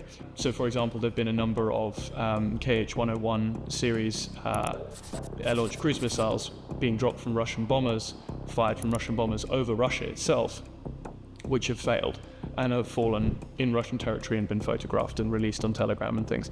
That's one of the reasons why, particularly early on in the war, Russian bombers were often flying a very long way to launch over the Caspian Sea and flying these longer routes for the missiles, presumably so that if the motor didn't fire on the cruise missile, then it was going to fall into the sea rather than fall on land. It's possible to overstate these difficulties, partly because the Russians don't really care if a few bombs fall in the wrong place, even if they were to kill a few Russian soldiers or Ukrainian civilians in Russian occupied territory. That's not going to result in any inquiries in the Russian system. They don't really mind. Unfortunately, it's very difficult to effectively defend against these glide bombs on the front lines because the Russians can launch from far enough back. While Ukraine has had some successes in essentially ambushing these high-level glide bomb attacking flights with putting Patriot launchers very close to the front lines and the radar relatively close to the front lines, in order to essentially come on at the right moment and rapidly engage those Russian aircraft as they come in at high level quite far back where they think they're safe. Ukraine has also lost 2 Patriot launchers, which, to a UAV which found them and directed a ballistic missile in. Essentially, it is very risky with extremely scarce assets that are desperately needed to defend Ukrainian cities, power infrastructure, factories. So it's not a sustainable answer across the front. It's a way to impose some losses on the Russians sometimes and keep them relatively far back, but it's not the answer. The only other real answers are to go after the aircraft on the ground, so to conduct attacks on Russian air bases, with UAVs, special forces. Much more easily said than done. Other way of approaching this, and I think this is where probably Western efforts should focus if they're looking specifically at countering glide bombs, because it will also help counter a load of other things, is more operational level or even tactical level electronic warfare equipment to essentially jam and degrade the GPS and GLONASS signals which the bombs rely on for their guidance. It won't stop the bombs, but you can significantly degrade their level of accuracy to the point where they're not particularly effective. But did the glide bombs decide the Battle of Avdiivka in favor of the Russians? I don't think that the glide bombs were decisive in the Ukrainian decision to withdraw from Avdiivka. I mean, the biggest problem that they've had is simply shortage of ammunition for artillery and barrels. And that fundamentally comes down to the freezing of US large-scale aid and the failure of European countries to invest in sufficient production capacity for ammunition in 2022. But essentially, the shortage of artillery ammunition led to far more of the Russian infantry assaults, and it was mostly vehicles taking infantry to kind of step-off points relatively close to Ukrainian lines, and then infantry making those assaults. If you have lots of artillery ammunition, as Ukraine had through most of last year, then you can break up those assaults, inflict huge amounts of casualties, but also crucially suppress and kind of force them to spread out. What was happening for most of the beginning of this year, January, February, and through a lot of March, is that a lot more of those Russian infantry were having to be repelled essentially hand-to-hand with grenades and small arms. That's a massively more costly way of defending defense lines in terms of Ukrainian casualties. The decision to withdraw from Avdiivka when it was made was entirely the right one, because it was becoming disproportionately costly to hold. And the big question, are glide bombs going to win the war for Russia? That will essentially still come down to 2 things. One, can Ukraine continue to mobilize and train enough people to replace losses? Currently the line is very thinly held because losses have been high and training and mobilization has not kept pace over the last 6 months. But also artillery ammunition. It's amazing with all of the kind of innovative technology, innovative approaches to everything from UAVs, training, employment of glide bombs, air power, standoff munitions, air defense. All of these things are important, But ultimately the war seems to be being decided at the moment, one way and the other, by howitzer shells and barrels to fire them. What we're looking at here is the world's longest sniper rifle, in action in Ukraine. We think these guys are from the Ghosts of Bakhmut sniper unit. The rifle they're carrying is the SnipeX Alligator, and it is huge. But snipers are supposed to be stealthy, so what's the point of a rifle so big it takes 2 men to carry it? We're going to examine this clip, delve into the history of rifles like this, and speak to an expert to find out. At 6 foot 6 inches without a silencer, it is bound to be taller than the person shooting it. It weighs almost 30 kilos, that's 66 pounds, and it fires a 14.5 by 114mm .57 caliber round that was originally used in Soviet heavy machine guns. It's fed by a box magazine, and it has a bolt action, which makes it more accurate. To stop the recoil taking the sniper's head off, it has a muzzle brake on the end of the barrel, a front bipod, a rear monopod, a padded shoulder rest, and a padded cheek rest. Down here is a carrying handle to make it easier to transport, and the barrel can be detached so it can fit inside vehicles. In this video, a sniper and his spotter are taking part in a covert mission thought to be somewhere near Bakhmut in September last year. As the footage starts, you see the sniper pushing the bolt into place, loading a bullet into the chamber. He takes his time to pick his target, using dials to adjust his scope. At this distance, he will need to carefully take account for things like wind, which may push the bullet to the left or the right of his target, and he'll also need to take into account gravity, which will drag the bullet downwards and cause it to fly in an arc rather than a straight line. And perhaps even the Coriolis effect, the rotation of the Earth which, in the northern hemisphere, would push the bullet slightly to the right over extreme distances. Though, in truth, this effect is very subtle. Once he's happy, the sniper opens fire. But he doesn't seem all that pleased with his first attempt. So he reloads, finds his target a second time, and after a few tense moments, he fires a second shot. He waits a few seconds while the bullet is in the air and then says, the target is down. Now he and his comrade pack up the rifle and make their getaway. A second piece of footage shows them carrying the rifle back to a truck, which is waiting nearby. They load the rifle into the back before both of them jump in to keep it secure, and then they take off. This is how the Ghosts of Bakhmut sniper unit operated for months in 2023, after the city fell to Yevgeny Prigozhin's Wagner mercenaries. Led by a sniper whose codename is Ghost, their mission was to make the occupation of the city unbearable for the Russians. Ghost explained that they would ride vehicles into battle before jumping off and walking to a sniping spot they had picked out for themselves. Generally, that was a field somewhere overlooking Bakhmut. Once there, they would set up their rifles and wait for up to 16 hours for any Russians unlucky enough to wander into their crosshairs. As of October 2023, the unit's body count was 500 Russian soldiers. Not a single one of their snipers was killed in return. And that was the last time we heard from Ghost. At this point you might be thinking, well, that's all very impressive, but what's the point of a sniper rifle that's so big 2 men have to carry it? After all, snipers are supposed to be stealthy, and good luck sneaking up on anyone whilst lugging that thing around. And you would be right, except in this case it doesn't matter, because this rifle's main targets aren't people. The Alligator is known as an anti-materiel rifle, and that's because it's supposed to shoot things like armoured vehicles, truck transports, radar arrays, parked jets, even helicopters. From a mile away, the Alligator is powerful enough to put a bullet straight through the armour of a Russian BTR troop transport, and you don't need to be particularly stealthy when you're taking out loud, large vehicles.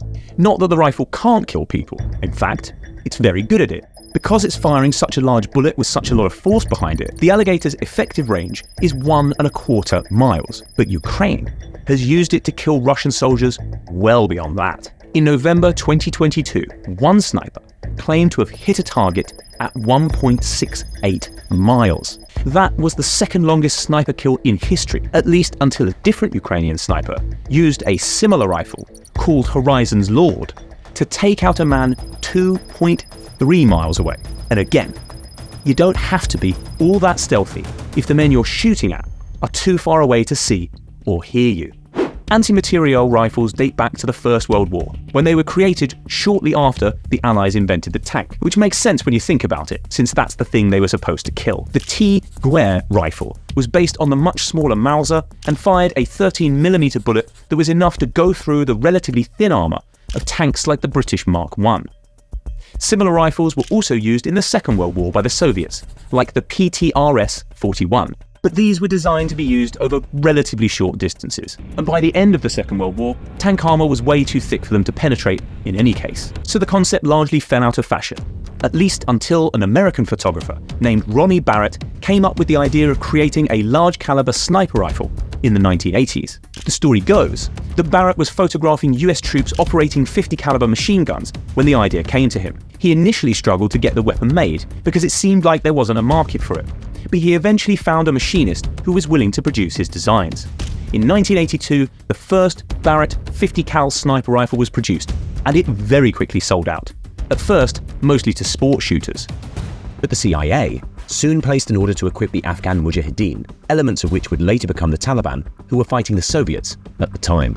The first national armed forces to adopt it were the Swedes, before the US Marines decided to buy some. Now, the rifle is used by more than 50 countries, and even those which don't use it have created versions of their own. While these rifles have produced some truly incredible distance kills against soldiers, their main purpose is still to take out vehicles. They can't kill tanks anymore because the armour is just too thick. That job has instead been taken over by anti-tank rockets. But rockets are expensive and difficult to produce, and they're not worth wasting on other, less well-armoured vehicles like trucks and troop transports. And that's where the rifle comes in. Using nothing more than a few cheap bullets and the skill of the sniper, they can take out vehicles potentially worth millions of dollars. That's useful no matter which army you're in. But for Ukraine, which has been short of missiles since Russia invaded and is still struggling, that is a huge advantage, particularly when you're fighting a country like Russia, which has more vehicles in its army than any other nation on Earth. But do huge sniper rifles really make a difference in today's warfare? We asked Tony Neofaitu, the South African gunsmith who designed an anti-materiel rifle, for his reaction. Obviously, he's just chambered a cartridge. He's adjusting the scope, and he's going to expect a huge muzzle blast. That's what I'm very sure of. He's probably dialing the scope in for the distance, which is very important. You've got to have a rangefinder or some means of knowing at least where you are in range to quite a good level of accuracy to be able to hit the target. And that can jump around quite dramatically in a combat situation from 300 to 1,300 meters in an instant. So being able to change the scope very quickly and accurately is important. There's fight shop. A silencer of some sort, especially on a weapon of this type, is extremely important to minimize the signature of the weapon and its position. Since the muzzle blast is so huge and easily visible, it is a big disadvantage. So having a muzzle device of some sort to minimize that will be very advantageous. What I find strange about this particular one, from what I understand, is the barrel is not quickly and easily detachable. And I think the weapon weighs in the region of about 25 kilograms, which makes it seriously unwieldable. For example, on the NTW, the barrel was very quickly detachable, and at least it could be broken down into two parts that one individual could carry each, whereas in this case, exfiltrating or moving out of where you are becomes quite an issue. But the same would apply to a mortar crew. So it depends on the tactical situation and how these things are being used.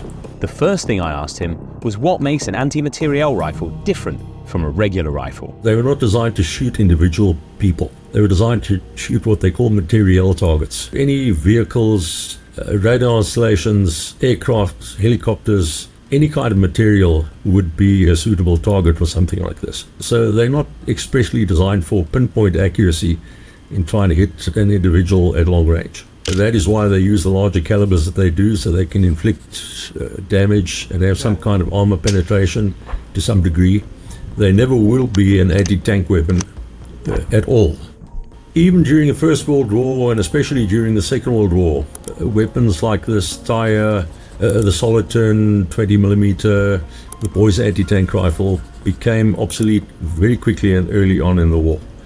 The armored vehicles became much too thick to penetrate, but they still retained a usefulness. So they were very often used in much larger numbers than one thinks. If you look at the Eastern Front, the Russians used the PTRS and the PTRD 14.5 very widely and continued to use it throughout the war because there were many vehicles, trucks, and lighter vehicles that were very vulnerable to this kind of weapon. As the war grinds on anywhere, those sophisticated anti-tank missiles and such like will be kept for the purpose for which they were designed and not wasted on lesser targets. And that is where a weapon like this could be quite useful. Next, I wanted to know what kind of targets exactly an AMR would be shooting at. The juiciest targets would be these rocket launchers, logistics vehicles, and radar installations that are mobile. How about helicopters or jets? It would be a rare occasion to hit a helicopter in the air, and unless you were by luck in absolutely the right place and the right time. But as an anti-air weapon, I don't think it would be very viable at all. It's such an unwieldy thing that there's no way you could bring it to bear in a quick fashion very quickly at all. But if they were on the ground? Absolutely lethal, for sure. Absolutely. And even though they're not designed for it, AMRs can take out troops at very long distances. I wanted to know from Tony what made them so lethal at long range. Well, I think they're powerful enough in terms of the energy that they have. For example, the 14.5 caliber has the same energy at 1,000 meters that the common Browning 50 has at the muzzle. So that gives you an indication of the kind of power that they have. The accuracy of these things is nowhere near what an anti-personnel rifle is. The accuracy is much lower. So I think these long-range hits with this type of weapon, I think luck has a lot more to do with it than one thinks, truly. You know, hitting a small target at 1,700, 2,200 meters is extremely difficult. Getting your range sorted out, and the further the range becomes, the higher the angle of the drop of the bullet, it becomes very difficult. It's not a repeatable thing in the sense that you can lie down and consistently hit something in that sort of range. So I think with experience and depending on the scenario, if the guys manage to fire a couple of shots and see where they fall and where they land, he can maybe walk them up onto the target.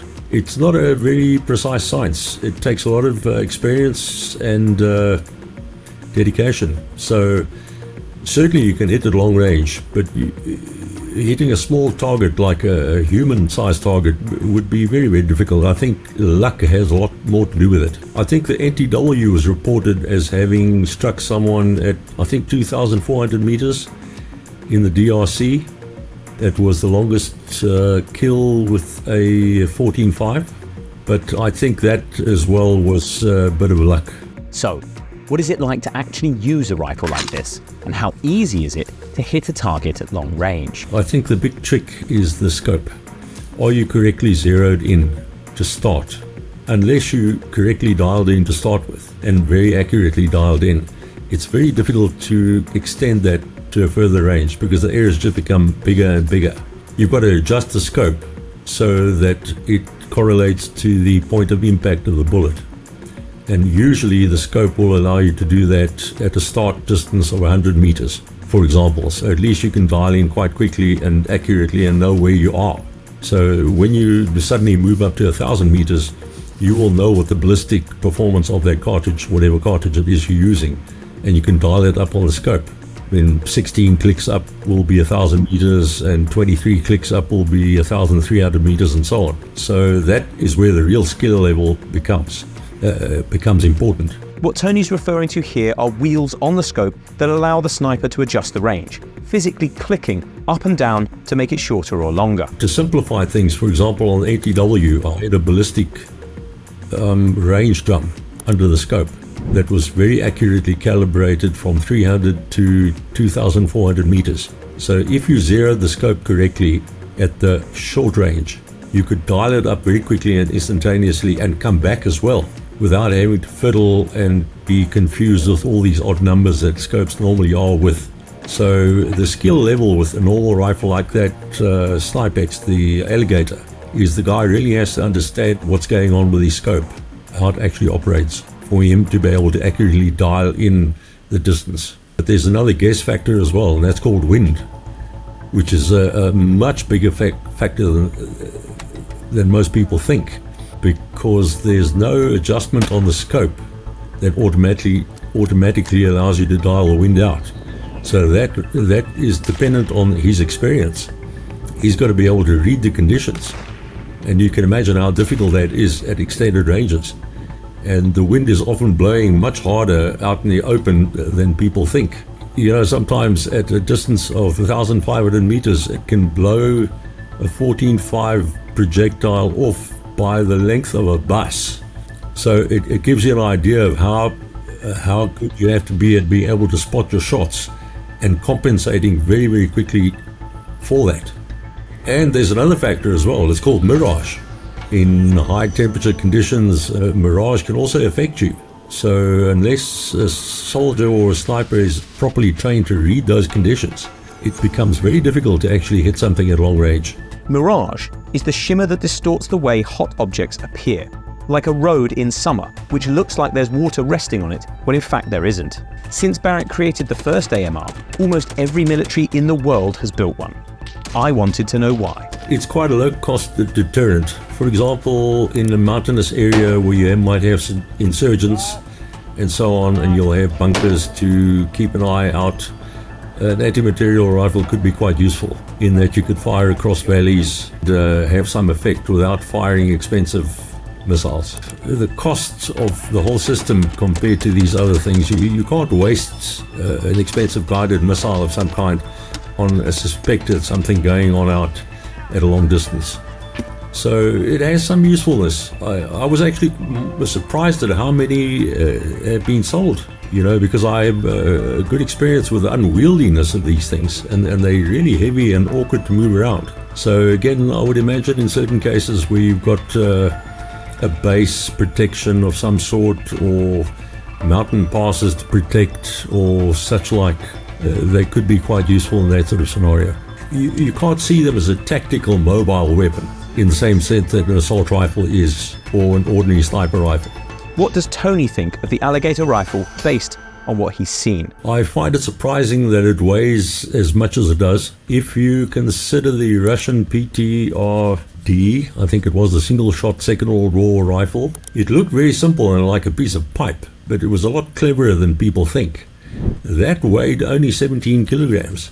It didn't have a scope, so obviously its range was limited. In the case of the Alligator, it's 25 kilograms. So I just wonder why it's as heavy as it is.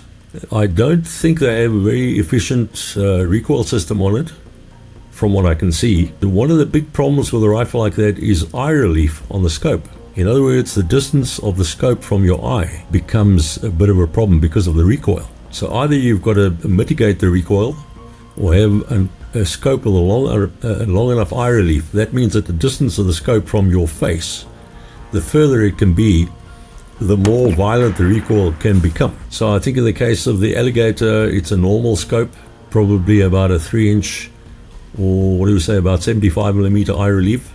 So you need the weight of the scope of the gun to be able to control it properly, so it doesn't hurt you.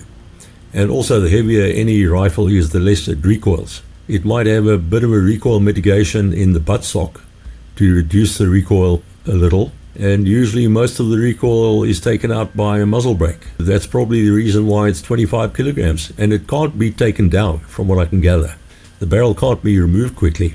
So a 25 kilogram item, you can imagine, is not such an easy thing. You can move it maybe 50 meters, but beyond that you're going to be done. And how about the rifle's destructive power? 14.5 has, I think, over 30,000 joules of energy. A half-inch Browning, 50 Browning, has got about 16,000 joules. So you can see the amount of energy that a 14.5 has is really, really huge. It can penetrate 30 millimeters of RB 500 armor plate at 100 meters, quite easily. 30 millimeter armor is quite thick, believe me. So that shows you that the thing is really, really powerful. I think things like BTR would be vulnerable, especially from the side. I think 14.5 will punch holes through it quite easily. And that class of earlier generation APCs would be very vulnerable to this. They can also inflict damage to the sensors on a vehicle. You know, it's not so easy to do that, but if you shoot at the frontal aspect of the vehicle, there's all sorts of vision blocks and thermal images and sighting systems that can be damaged with it. And now the big question. Does Tony think there's a use for huge sniper rifles such as this one in modern warfare? In an urban environment, you could dump shots through windows and certain key locations at longer range and so on. If you deploy behind the troops which are moving forward, they can provide cover of some accurate cover that's maybe has less collateral damage. I've noticed in the countries that have been sold to, their requirements have been different, each one of them. You know, they bought them for different reasons. So it depends very much on each individual and what their problems are and how they try to solve them. That's where this tape stops, but we'll be back to play you through another episode of War on Tape. Hey everyone, thanks for watching. If you want more videos like this in your feed, don't forget to hit like and subscribe to our YouTube channel.